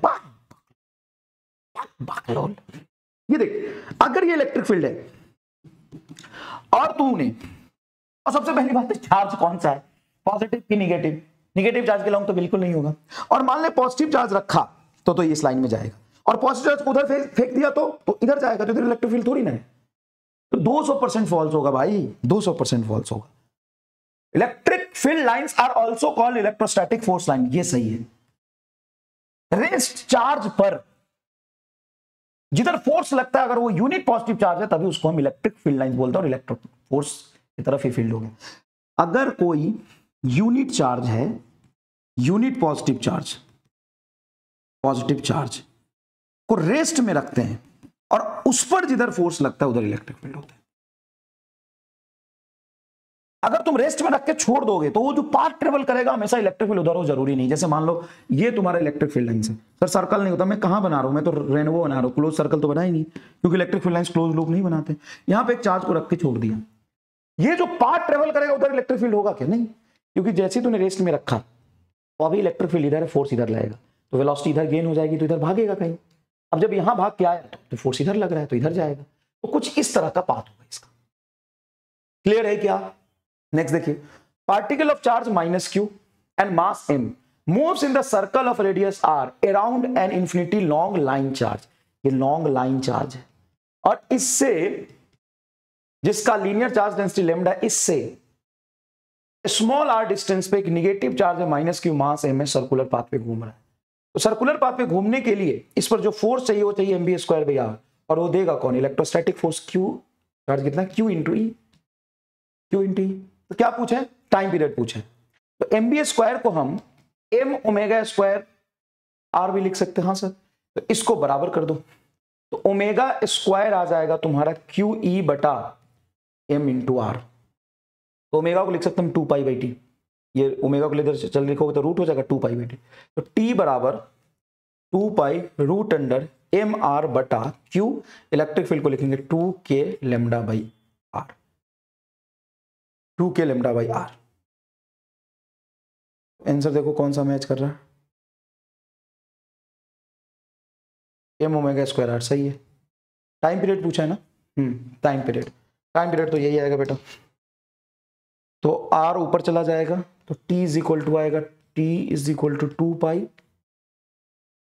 2π रूट, ये रूट है, रूट mr², यार और r² 2q k λ। Answer D है, डी मैच कर रहा है क्या, हाँ 2πr, तो r² रूट से बाहर चला जाएगा तो √m/2k q λ, ठीक है, 4 है 2k q λ, सही है, मैच कर गया एकदम। ये है बेटा इलेक्ट्रिक फील्ड और उसके पॉसिबल ग्राफ, मैट्रिक्स मैच है, आराम से ध्यान से सोच के बनाइए कि इलेक्ट्रिक फील्ड डिस्टेंस का ग्राफ ऐसा कहां पे बनता है। तो ये बनता है बेटा पॉइंट चार्ज हो गया, या आप तुम्हारा लाइन चार्ज है। Sir point charge line charge में थोड़ा फर्क होता है, हाँ, लेकिन ग्राफ तो रेक्टेंगुलर हाइपरबोलिक ही बनेगा।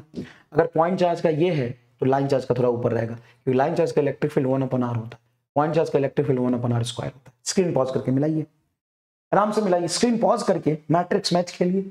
Electric field due to solid conducting sphere, conducting sphere के अंदर तो इलेक्ट्रिक फील्ड 0 होता है, बाहर में रेक्टेंगुलर हाइपरबोलिक ही होगा। Electric field due to infinite line charge, infinite line charge के लिए हो जाएगा और electric field due to solid non conducting sphere, तो सॉलिड नॉन कंडक्टिंग स्फीयर के अंदर इलेक्ट्रिक फील्ड होता है, बाहर में rectangular hyperbolic. Electric field due to infinite thin sheet, तो थिन शीट से सिग्मा अपन 2 एप्सिलॉन नॉट हो जाएगा और इलेक्ट्रिक फील्ड आपका सी मैच करेगा। तो क्या करोगे, एक का बी और 2 का ए, एक का बी 2 का ए, एक का बी, अच्छा यहाँ पे ऑप्शन दिया हुआ, अच्छा ये है, एक का बी 2 का ए 4 का डी सी, पहला आंसर आ रहा है, देखो मान लिखा पहला आंसर मिटाया नहीं मैंने। Gauss law is always applicable to find electric field, नहीं फॉल्स है ये स्टेटमेंट है, क्या है ये, फॉल्स है। Gauss law is not always applicable to find electric field. देखो अगर ये पूछता कि Gauss law is always applicable, बोलते yes yes yes, Gauss law is 100% always applicable, Gauss law is 100% always applicable, Gauss law is always applicable to find electric field, no no, Gauss law is always valid, always valid, Gauss law is always valid, yes Gauss law is always valid, law is always valid. अगर validity की बात होगी, yes Gauss law is always valid. Next देखिए, surface charge density of the sphere is sigma, then electric field at the surface sigma upon epsilon naught, yes surface charge density of the sphere is sigma, then electric field is sigma upon epsilon not. यहां पे ये तुम्हारा graph बना हुआ है electric field versus distance का, ऐसा a graph है, ये बी है, ये सी है, ये डी है। तो ये graph curve A B C D किसके लिए होगा बताओ, तो ए वाला तो तुम्हारा हो गया सीट के लिए, ए वाला सीट के लिए, बी वाला लाइन के लिए, सी वाला पॉइंट चार्ज के लिए और डी वाला डाइपोल के लिए। क्यों भाई, क्योंकि डाइपोल का जो इलेक्ट्रिक फील्ड होता है inversely proportional to r cube होता है, और मैंने बताया था रेक्टेंगुलर हाइपरबोला में नीचे जितना पावर पड़ेगा ग्राफ नीचे चला जाएगा, ग्राफ नीचे चला जाएगा।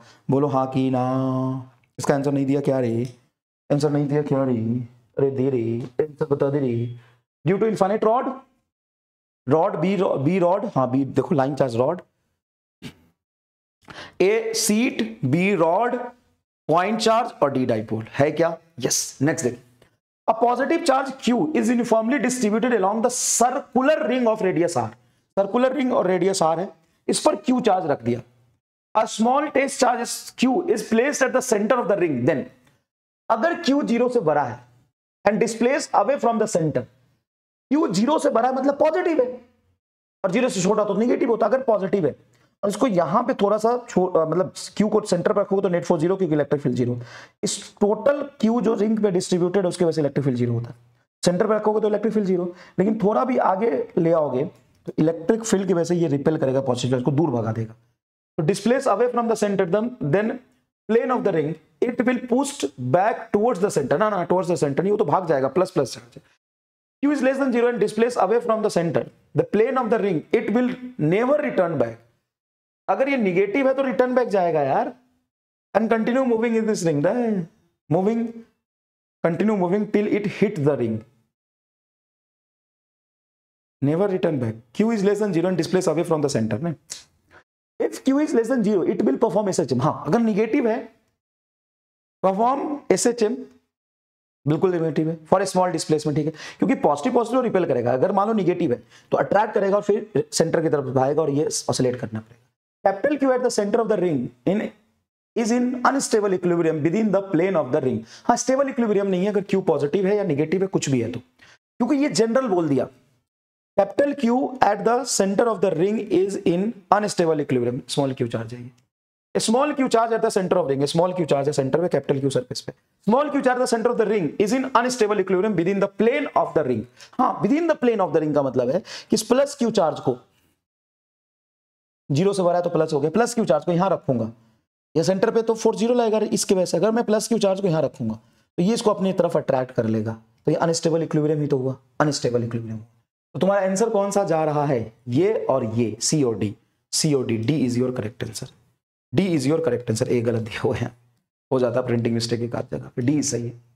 Force of interaction between coaxial short electric dipole whose center are distance apart varies as force of interaction between two coaxial short electric dipole, देखो पॉइंट और पॉइंट हो, पॉइंट एंड पॉइंट चार्ज हो, point and point charge हो, 2 point charge के बीच में force inversely proportional to r square, dipole and point charge हो तो force inversely proportional to r cube होता है, डाइपोल एंड डाइपोल हो तो force inversely proportional to r का पावर 4 होगा। तो क्या ये आंसर आ जाएगा, क्लियर है क्या? नेक्स्ट देखिए, there were only one type of charge in this universe, अगर दुनिया में एक ही तरह का चार्ज एग्जिस्ट करता, निगेटिव होता ही नहीं। तो इस चार्ज स्टेटमेंट में कौन सा सही है? तो close integration of E dot ds is not equal to 0 for any surface. नहीं, close integration of E dot ds तुम्हारा फ्लक्स बताता है और कह रहा है कि 0 नहीं होगा अगर एक तरह का चार्ज है। तो ये तो बता, चार्ज अगर एक ही तरह का है तो अंदर है बाहर है, इन चीजों पे तो डिपेंड करेगा ना कि फ्लक्स 0 होगा कि नहीं। ये तो मुझे सही नहीं लग रहा। Close integration of E dot ds 0 if the charge is outside the surface. हाँ, एक ही तरह का चार्ज है मान लीजिए आपके पास, लेकिन चार्ज बाहर रखा है, तो इससे जो नेट फ्लक्स पास करेगा वो 0 करेगा। ई dot ds could not be defined. नहीं, डिफाइंड होगा भाई। ये फ्लक्स ऐसा थोड़ी ना बोला कि चार्ज दो टाइप के होते तभी ये डिफाइंड होगा। Close integral E dot ds is q epsilon the charge of magnitude q were inside the surface. हाँ सही है, डी सही है भाई। ऐसा नहीं है कि तुम्हें लिख दिया कि अगर दुनिया में एक ही तरह का चार्ज होगा तो गॉस लॉ पे क्या फर्क पड़ेगा। तो पढ़ के देखो कोई सिग्निफिकेंट चेंज आ रहा है कि नहीं आ रहा है। गॉस लॉ तो फ्लक्स बताता है, और फ्लक्स में q इन बाय एप्सिलॉन और जैसा चार्ज होगा वो हम लेंगे, प्लस हो या माइनस हो। दुनिया में एक ही तरह का चार्ज हो तो भी सही है, उसमें क्या है, फ्लक्स बताता है वो। तो मेरे हिसाब से तुम्हारा सही होगा बी और डी। सी आंसर आना चाहिए, बी और डी। सी आंसर है बी और डी, बिल्कुल सही है। नेक्स्ट देखिए, 4 charges are arranged in the corners of a square ABCD as shown in the figure. The net force on the charge kept at the O is। देखो अगर यहाँ पे कोई भी चार्ज रखोगे, अगर मान लो यूनिट पॉजिटिव चार्ज है, तो ये प्लस की उसको रिपेल करेगा, ये रिपेल करेगा, नेट फोर्स इसका 0। -2 की अट्रैक्ट करेगा और ये इधर रिपेल करेगा। तो तुम्हारा OD के अलोंग होना चाहिए, along OD, along the diagonal AC BD, along the diagonal BD ये आएगा। परपेंडिकुलर द साइड AB नहीं यार, सी आंसर सही है। In the figure, electric field lines in which electric dipole P is placed and Sony figure. Which of the following statement is correct? देख बेटा, ये electric field lines ऐसे, ये electric field lines. अब देखो कि ये पॉजिटिव चार्ज पे इलेक्ट्रिक फील्ड की तरफ फोर्स लगेगा QE और निगेटिव चार्ज पे पीछे फोर्स लगेगा QE। ये फोर्स तुम्हारा ज्यादा होगा इसके कंपेयर में। क्यों? क्योंकि यहाँ पे इलेक्ट्रिक फील्ड पास है, तो यहाँ पे इलेक्ट्रिक फील्ड की वैल्यू ज्यादा होगा तो फोर्स ज्यादा पीछे लगेगा, आगे कम लगेगा। तो ये डाइपोल जो है पीछे की तरफ भागेगा। The dipole will not experience any force. नहीं, dipole will experience a force towards the right. नहीं, dipole will experience a force towards the left. मेरे हिसाब से सी आंसर आना चाहिए। क्यों? क्योंकि इस चार्ज पर जो फोर्स लगेगा वो पीछे लगेगा, है कि नहीं बोलो? हाँ, निगेटिव है इलेक्ट्रिक फील्ड के अपोजिट, ये इलेक्ट्रिक फील्ड के अलोंग, और ये जो फोर्स है ज्यादा होगा इस फोर्स से, इलेक्ट्रिक फील्ड वहां पे ज्यादा है। अ dipole placed an electric field and shown in a figure in which direction it will move. सही बात है, देखो वही तो हो गया। प्लस क्यू यहाँ पे है, माइनस क्यू डाइपोल उल्टा डाला है, तो माइनस क्यू की वजह से इस पर आगे फोर्स लगेगा। ये इलेक्ट्रिक फील्ड है, माइनस क्यू की वजह से इस पे पीछे फोर्स लगेगा F1, और प्लस क्यू की वजह से आगे F2 लगेगा। ज्यादा कौन होगा? F2। क्यों? क्योंकि यहाँ पे इलेक्ट्रिक फील्ड ज्यादा है, आगे कम है, रेडियली आउटवर्ड है, यहाँ पे फील्ड पास है, तो यहाँ पे फील्ड ज्यादा है और प्लस पे इसके डायरेक्शन में F2 ज्यादा होगा, F1 कम होगा, तो राइट की तरफ जाएगा towards right and potential energy will increases. नहीं, जो अपने आप काम होता है उसमें पोटेंशियल एनर्जी घटता है, टुवर्ड्स लेफ्ट नहीं, टुवर्ड्स लेफ्ट नहीं, towards right and potential energy decrease. मेरे हिसाब से डी आएगा। जो काम अपने आप होता है उसमें पोटेंशियल एनर्जी हमेशा क्या होता है? घटता है। Polar molecule are the molecule जिसमें परमानेंट डाइपोल मूवमेंट है, एज परमानेंट डाइपोल मूवमेंट। क्या हो जाएगा आंसर इसका? B. Close integration of E dot ds is equal to 0 over a surface, then electric field inside the surface is necessary uniform। नहीं, ये कह रहा है कि close integration of E dot ds 0 है। इसका क्या मतलब? इसका मतलब है कि Q in 0 होगा, इनक्लोज चार्ज 0 होगा। इलेक्ट्रिक फील्ड अंदर कैसा भी हो, इसके वजह से ये 0 हो जाए जरूरी थोड़ी ना है। चार्ज इनक्लोज तो पक्का 0 होगा, जो फ्लक्स बताता है। The number of flux line entering in the surface must be equal to the number of field lines exit। हाँ, तो टोटल फ्लक्स 0 है, ये सही हो जाएगा। The magnitude of electric field on the surface is constant। अरे भाई, charge must necessarily be inside the surface, all the charges must be necessarily inside the surface। अरे भाई, मैं कह रहा हूं टोटल चार्ज 0 होना चाहिए इनसाइड, कह रहा जो भी चार्ज है वो सारे अंदर होंगे। अरे नहीं, बी आंसर सही, बी बताए। According to Gauss law of electrostatic, electric flux through the closed surface depends on area of the surface। नहीं, quantity of charge enclosed by the surface, yes, a shape of the surface, no, volume enclosed by the surface, no। जो तुम्हारा flux है E dot ds flux को define करता है, और ये जो फ्लक्स है Q in by epsilon naught, ये किन बातों पे डिपेंड करता है? कितना चार्ज अंदर है, टोटल चार्ज कितना इंक्लोज है, इन बातों पे डिपेंड करता है। ये shape of the Gaussian surface पे डिपेंड नहीं करता। अभी तो तगड़ा सवाल कराऊंगा, देखांगे। Shape of the Gaussian surface पे डिपेंड नहीं करता है। चार्ज के अंदर लोकेशन कहां पे, उस पे डिपेंड नहीं करता है, ठीक है। Ratio of electric field due to conducting and non conducting sheet having equal charge density is 2:1। Electric field due to conducting, तो कंडक्टिंग का इलेक्ट्रिक फील्ड होता है sigma upon epsilon naught, and non conducting का electric field होता है sigma upon 2 epsilon not.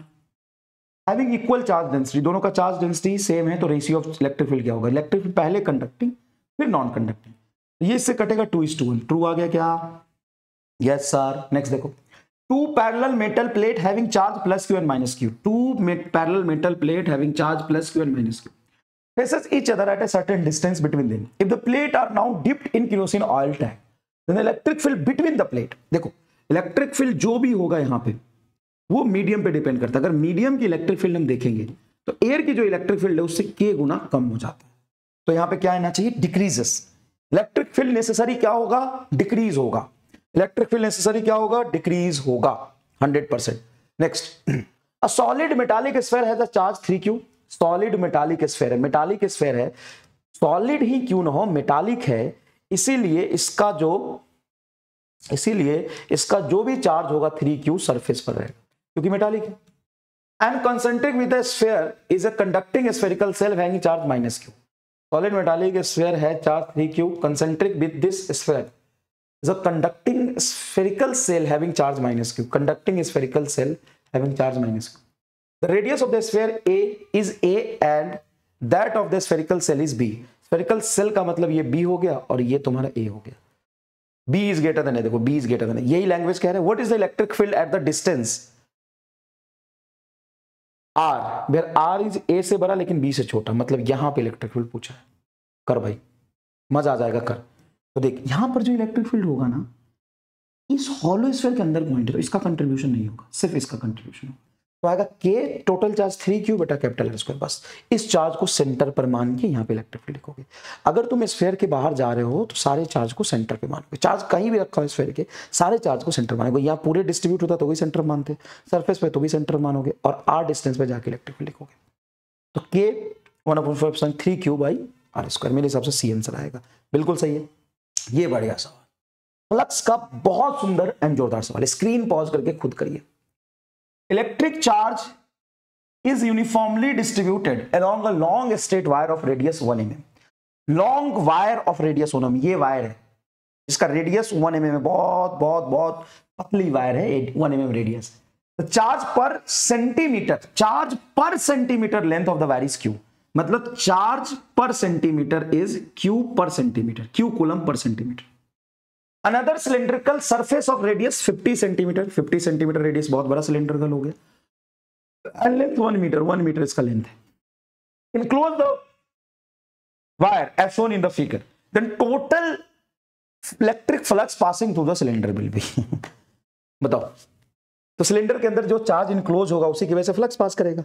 ये Gaussian surface हो गया, इसके वजह से जो फ्लक्स पास करेगा q in by epsilon not. तो एप्सिलॉन नॉट तो रहने दे, कितने मीटर का? 1 मीटर का। और ये रेडियस जो दोनों का दिया है ना, फालतू का इंफॉर्मेशन। 1 सेंटीमीटर पे कितने चार्ज है? 1 सेंटीमीटर पे कितना चार्ज है? q।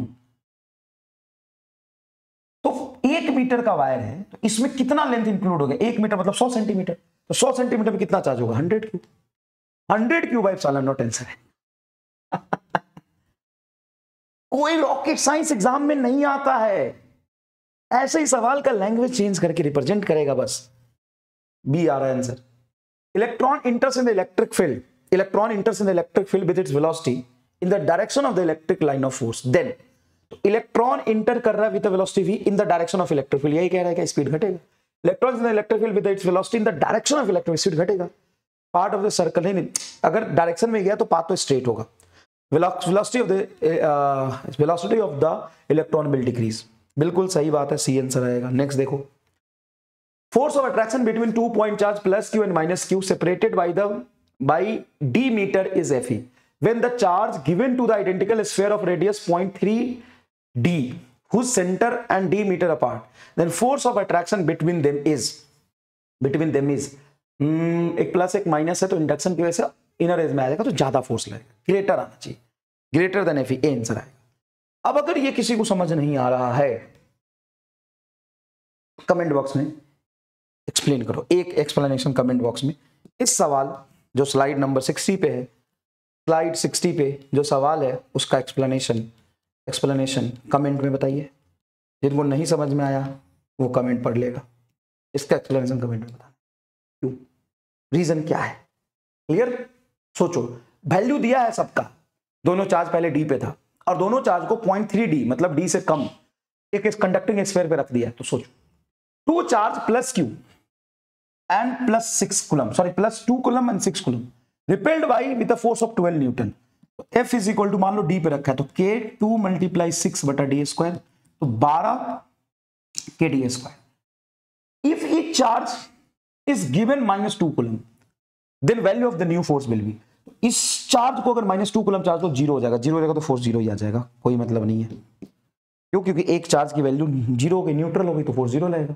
Charge particle is free to move in electric field, it will travel, a charge particle is free to move in electric field, it will travel always along the line of force, along the line of force when its initial velocity of 0, always along the line of force, along the line of force if it is at some initial velocity in the direction of the acute angle with the line of force। line of force को हम electric field बोलते हैं ना, हाँ बोलते हैं, electric line of force and electric field same ही चीज है। Charge particle is free to move in electric field then it will travel, बताओ क्या होगा? मेरे हिसाब से इसका आंसर होगा नन ऑफ द अबव, क्योंकि चार्ज कौन सा वो नहीं पता। अगर चार्ज पॉजिटिव हुआ तो इलेक्ट्रिक फील्ड लाइंस के लाइन ऑफ फोर्स के लॉन्ग जाएगा, अगर चार्ज पॉजिटिव हुआ तो हमें नहीं पता। बी दिया है इफ इनिशियल वेलोसिटी 0, रॉन्ग है। along the line of force, along the line of force, sir line of force जिधर फोर्स लगा उधर ही तो जाएगा। Electric line of force and electric field lines एक ही चीज होता है। हाँ, तो charge particle is free to move in electric field. तो जो चार्ज पार्टिकल है वो है कैसा, इस बात पे भी तो डिपेंड करता है, इस बात पे भी तो डिपेंड करता है। Electrostatic field lines due to charge conductor just outside the conductor is perpendicular to the conductor. Zero नहीं, जस्ट आउटसाइड पूछा है तो जीरो नहीं होगा। Parallel to the surface at every point and zero inside the conductor, ये सही है। Normal to the surface at every point and zero inside the conductor है। Parallel to the parallel to the surface नहीं, parallel to the surface नहीं, parallel लिखा है। Normal to the surface मतलब surface के तो परपेंडिकुलर होगा ना, इसका डी आंसर आएगा। देखिए बेटा नेक्स्ट देखिए, C1 and C2 are the hollow concentric cube. C1 and C2 दो हॉलो कंसेंट्रिक क्यूब है। ये होगा अंदर वाला C1 बाहर वाला C2, अंदर वाला C1 बाहर वाला C2। तो एक हॉलो क्यूब है C1, ये है C2। यहां चार्ज है तुम्हारा 2Q, यहां चार्ज है 3Q। क्या पूछा है? Then ratio of electric flux through the, पता है जेईई मेन 2024 है। सवाल को पढ़ो, सॉल्व करो, स्क्रीन पॉज करके देखते हैं क्या कर पाते हो। Sir C1 and C2 two hollow concentric charge 2Q and 3Q respectively as shown in figure, then ratio of electric flux through C1 and C2 will be. तो फ्लक्स C1 से जो पास करेगा वो C1 में चार्ज कितना रखा है 2Q bye epsilon not, और C2 के अंदर तो ये Q2Q भी आ जाएगा तो 5Q बाय एप्सिलॉन नॉट। तो मेरे हिसाब से 2/5 आंसर आएगा सी। अगर तुमने कर लिया तो बोलो जेई 4 दिया।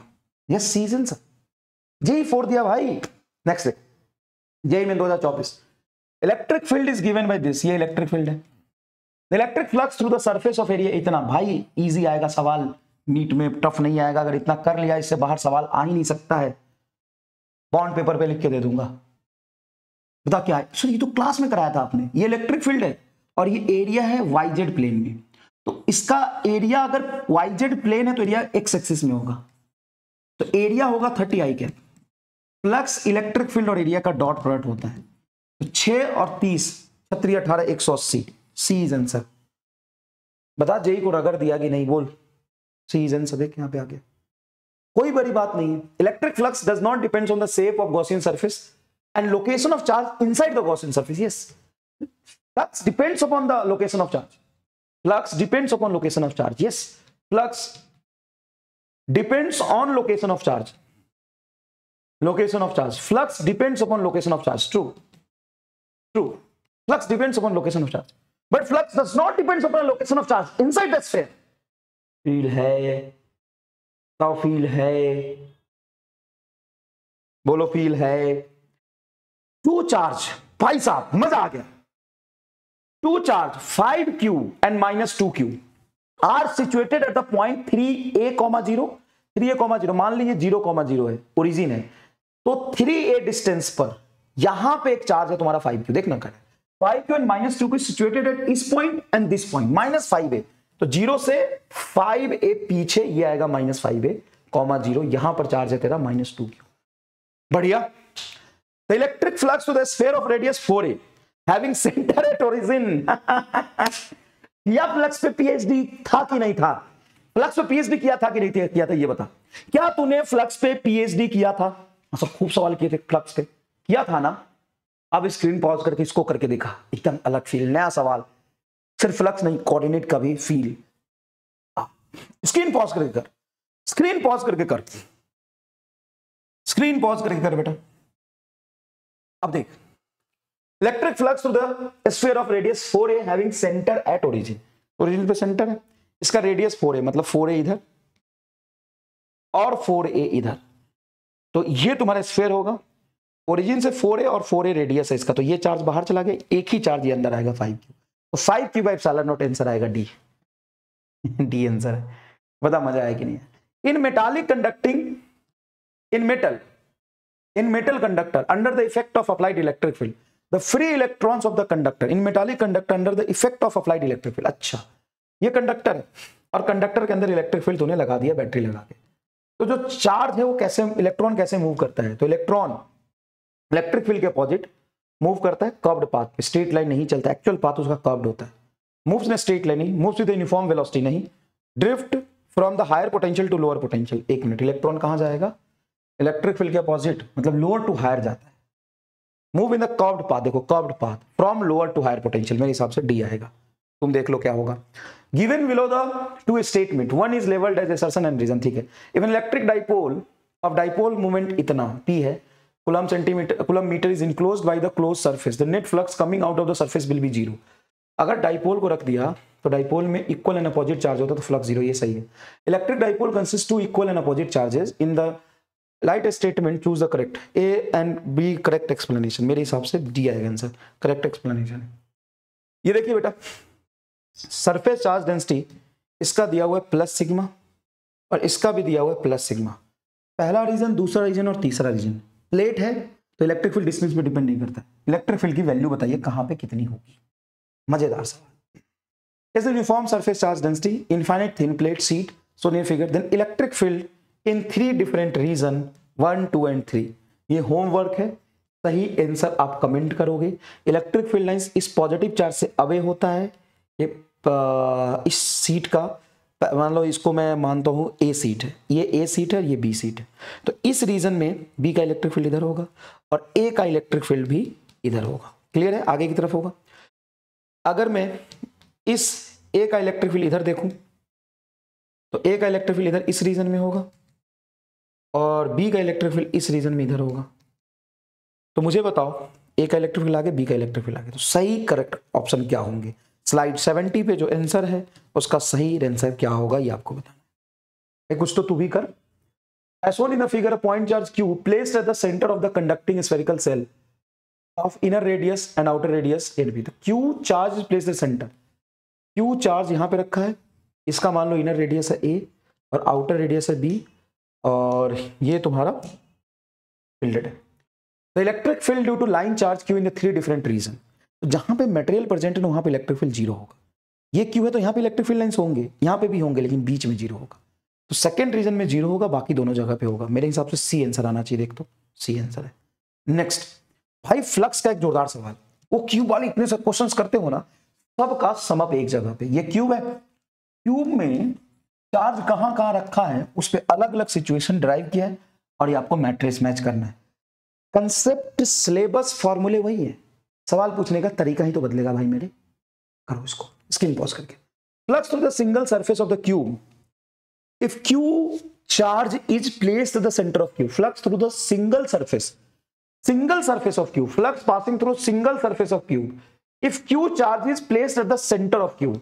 मतलब चार्ज को क्यूब के सेंटर पे रखा है तो एक सरफेस से कितना फ्लक्स जाएगा? तो टोटल से ज्यादा क्यू बाई एप्सिलॉन, तो एक से जाएगा क्यू बाई 6 एप्सिलॉन। तो मेरे हिसाब से यही सही है। Flux through the cube of a charge placed at the centre of one face of the cube. Flux through the cube if q is placed at the, सारे लैंग्वेज देख रहे हो, घुमा घुमा के पटक रहा है। Flux through single surface of cube, single surface of cube if q is placed at the centre. अब बोला flux through the cube, flux through the cube, पूरे क्यूब से फ्लक्स बताइए। If q is placed of the placed at होना चाहिए, placed at centre of one face, centre of one face, एक face के centre पे, तो दो मिलके कवर कर लेंगे, तो ये बनेगा flux through the cube if q is placed, flux through the cube if q is placed at the centre of one edge of the cube, centre of one as.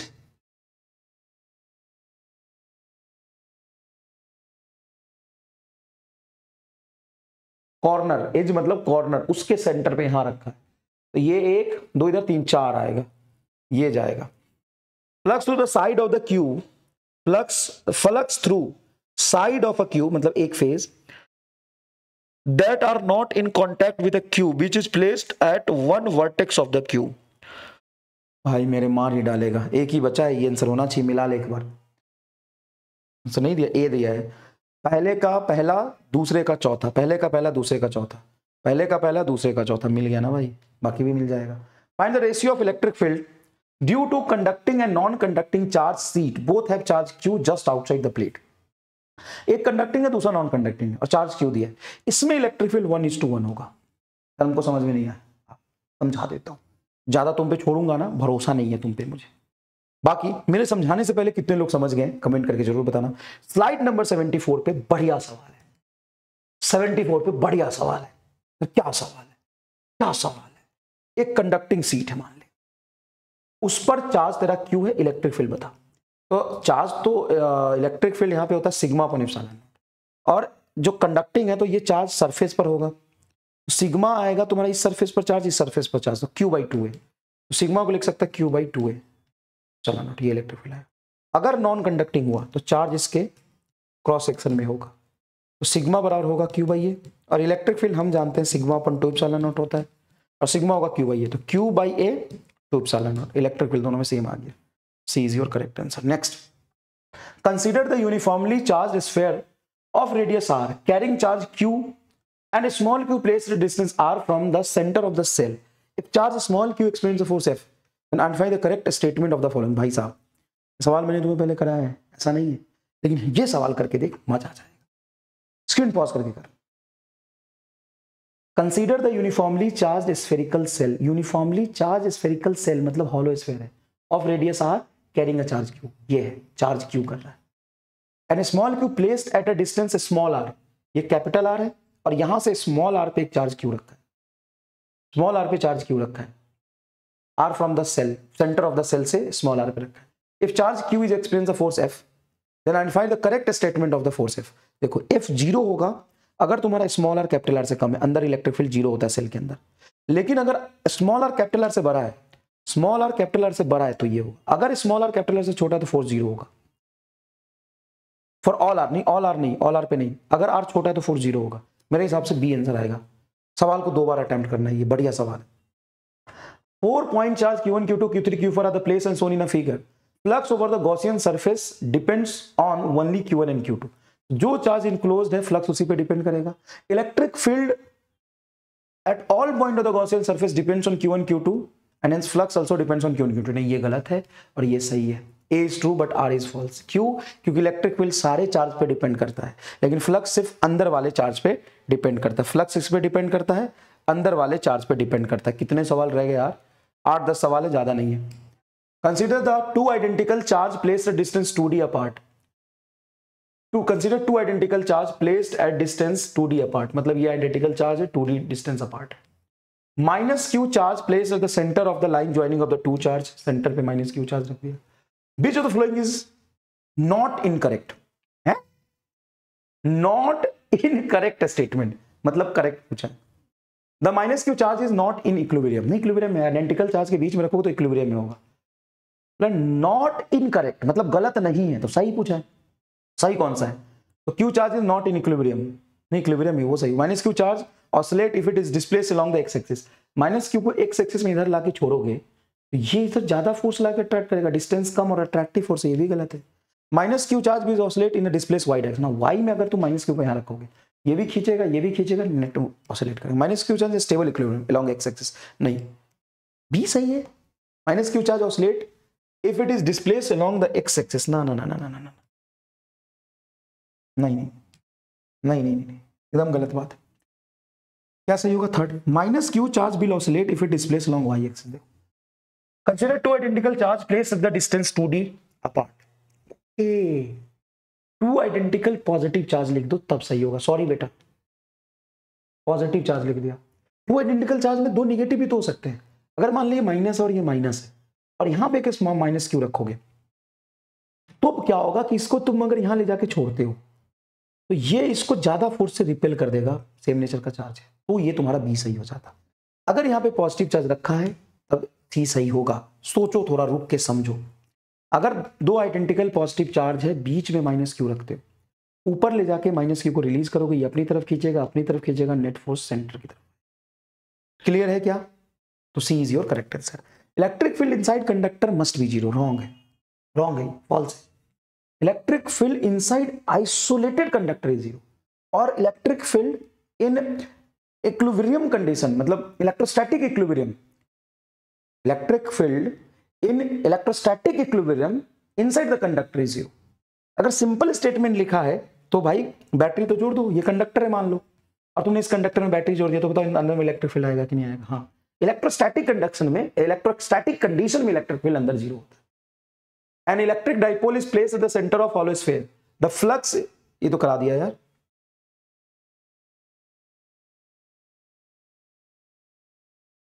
चलो ये कर लेना तुम, इसका आंसर भी नहीं दिया है, चलो मैं करा देता हूं। In electric, an electric dipole placed in the center of hollow sphere. The flux of electric field through the sphere is zero, but the electric field is not zero anywhere in the sphere. In the sphere मतलब sphere के अंदर, मतलब sphere के अंदर electric field zero कहाँ होता है? Plus Q और माइनस क्यू ये तेरा मिलके डाइपोल बनता है, और इस डाइपोल से बाहर, मतलब स्फीयर को अगर ऐसे बनाते हो ताकि डाइपोल अंदर में आ जाए, electric dipole placed at the centre of hollow sphere, the flux of electric field through the sphere is zero. हाँ, क्योंकि नेट चार्ज जीरो हो जाएगा तो फ्लक्स जीरो होगा।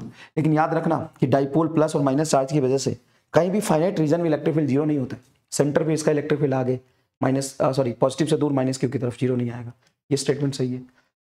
If r is the radius of solid metallic sphere and q with the total charge on it, दूसरा statement अलग ही है। Electric field at any point on the spherical surface of the radius where r is less than capital R is zero, but the electric flux through this closed surface of the radius is not zero. If r is the radius of solid metallic sphere, solid metallic sphere है, मतलब solid है ये लेकिन metallic है, q is placed on it, plus q यहाँ होगा। Electric field at any point on the spherical surface, any point on the spherical surface of radius r, मतलब एक spherical surface बनाया है जिसका रेडियस स्मॉल आर है जो कैपिटल आर से छोटा है, वो जीरो होगा, जीरो होगा। But electric flux through this close surface of radius r is not, electric flux भी जीरो होगा इस स्मॉल आर से। क्यों स्मॉल आर से इलेक्ट्रिक फ्लक्स जीरो होगा? क्योंकि ये तो चार्ज इनक्लोज किया ही नहीं, क्योंकि स्मॉल आर कैपिटल आर से छोटा है, ये रॉन्ग हो जाएगा। ठीक है, नेक्स्ट देखिए, angle between electric field and Gaussian surface must be इतना to apply Gauss law to find electric field, 0, 90 और 180 होना चाहिए, तभी आप इलेक्ट्रिक फील्ड निकालने के लिए अप्लाई कर सकते हो। वैसे तो किसी भी एंगल पे वैलिड होता है, वैसे तो किसी भी एंगल पे वैलिड होता है। Electric line of force into Gaussian surface provide negative flux. Electric line of force entering into Gaussian surface, electric line of force entering into Gaussian surface provide a negative flux, सही है। A charge q is placed at the center of cube, the flux through the all surface will be same, हाँ सही है। Centre of cube पे रखते हैं तो सारे फेसेस से सेम फ्लक्स आता है। In uniform electric field net flux through the close Gaussian surface containing no net charge is zero. In uniform electric field, net flux through closed Gaussian surface containing no net charge is zero. ये भी सही है। When electric field is parallel to the Gaussian surface, is provide a finite non-zero flux. ये गलत है, गलत ही पूछा होगा मेरे सामने से, इनकरेक्ट स्टेटमेंट गलत पूछा है, चौथा आ जाएगा। सी आंसर आ रहा है क्या? एकदम सही है। नेक्स्ट देखिएगा, electric dipole placed at angle 60 degree from electric field, then find work done to rotate it to angle 180 degree by the field.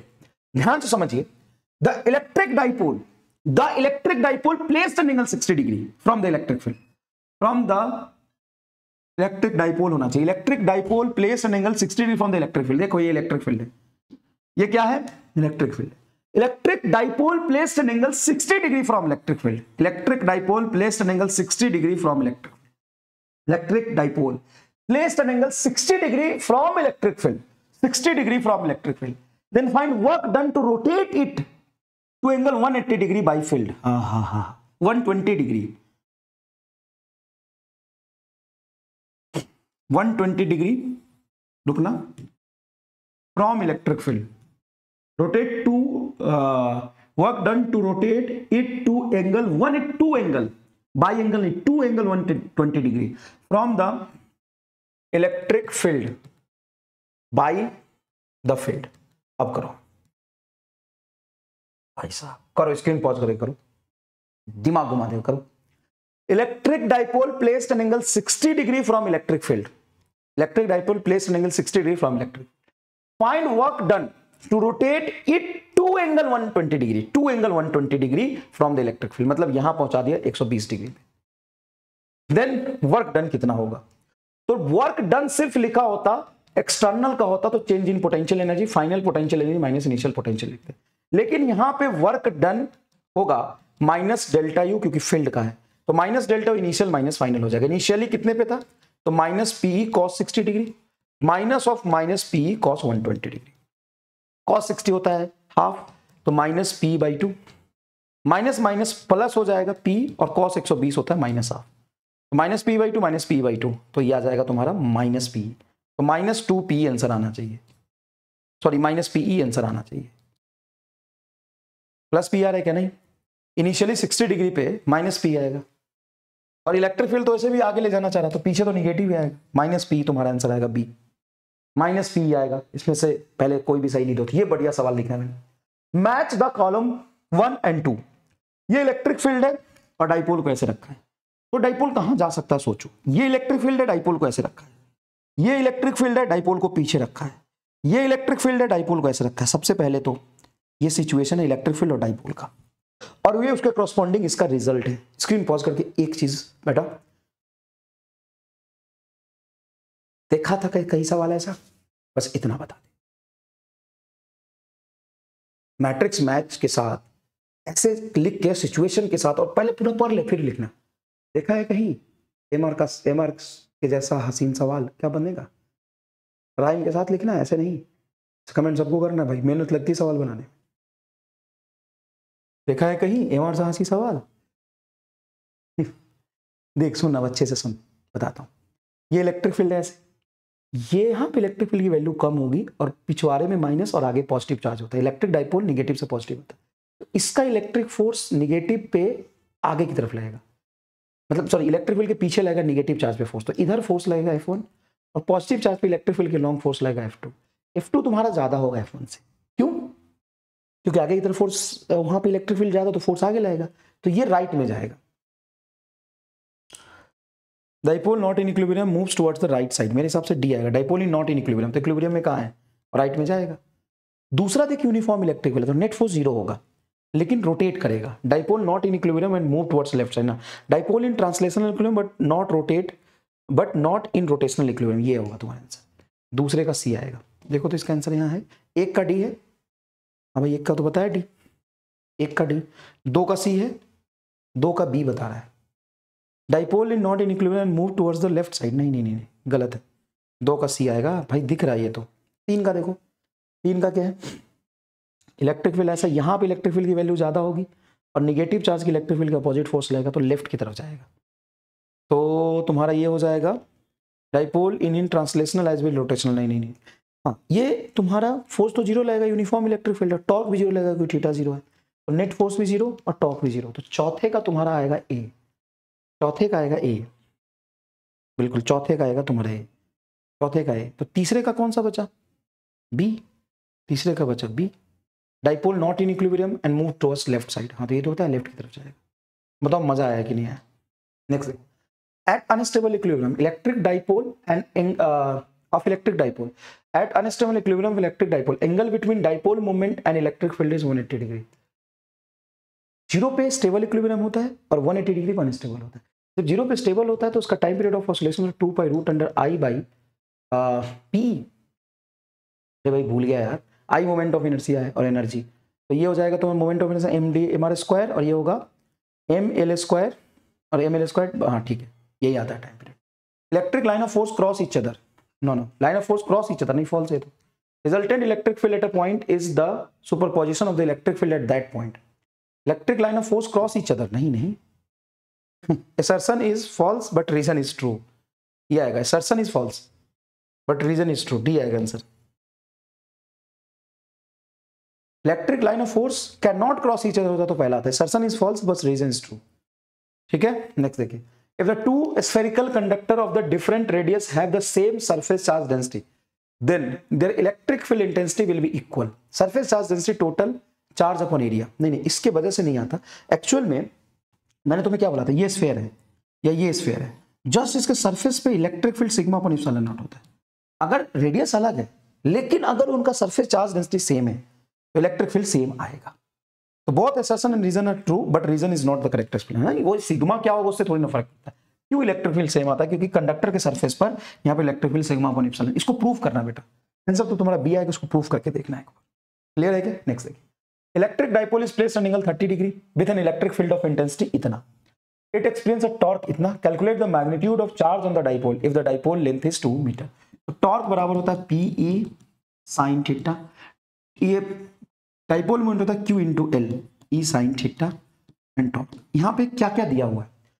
Angle दिया हुआ है, इलेक्ट्रिक फील्ड इंटेंसिटी दिया हुआ है, torque electric field intensity explains a torque दिया हुआ है, calculate the magnitude of charge, charge दिया हुआ है, चार्ज निकालना है और लेंथ दिया हुआ है। क्या कैलकुलेट हो जाएगा? ये नीट का पूछा हुआ सवाल। In a cavity of conductor the electric field is zero. In a cavity in a conductor the electric field is zero. In a cavity in a conductor the electric field is zero. नहीं, जरूरी नहीं है।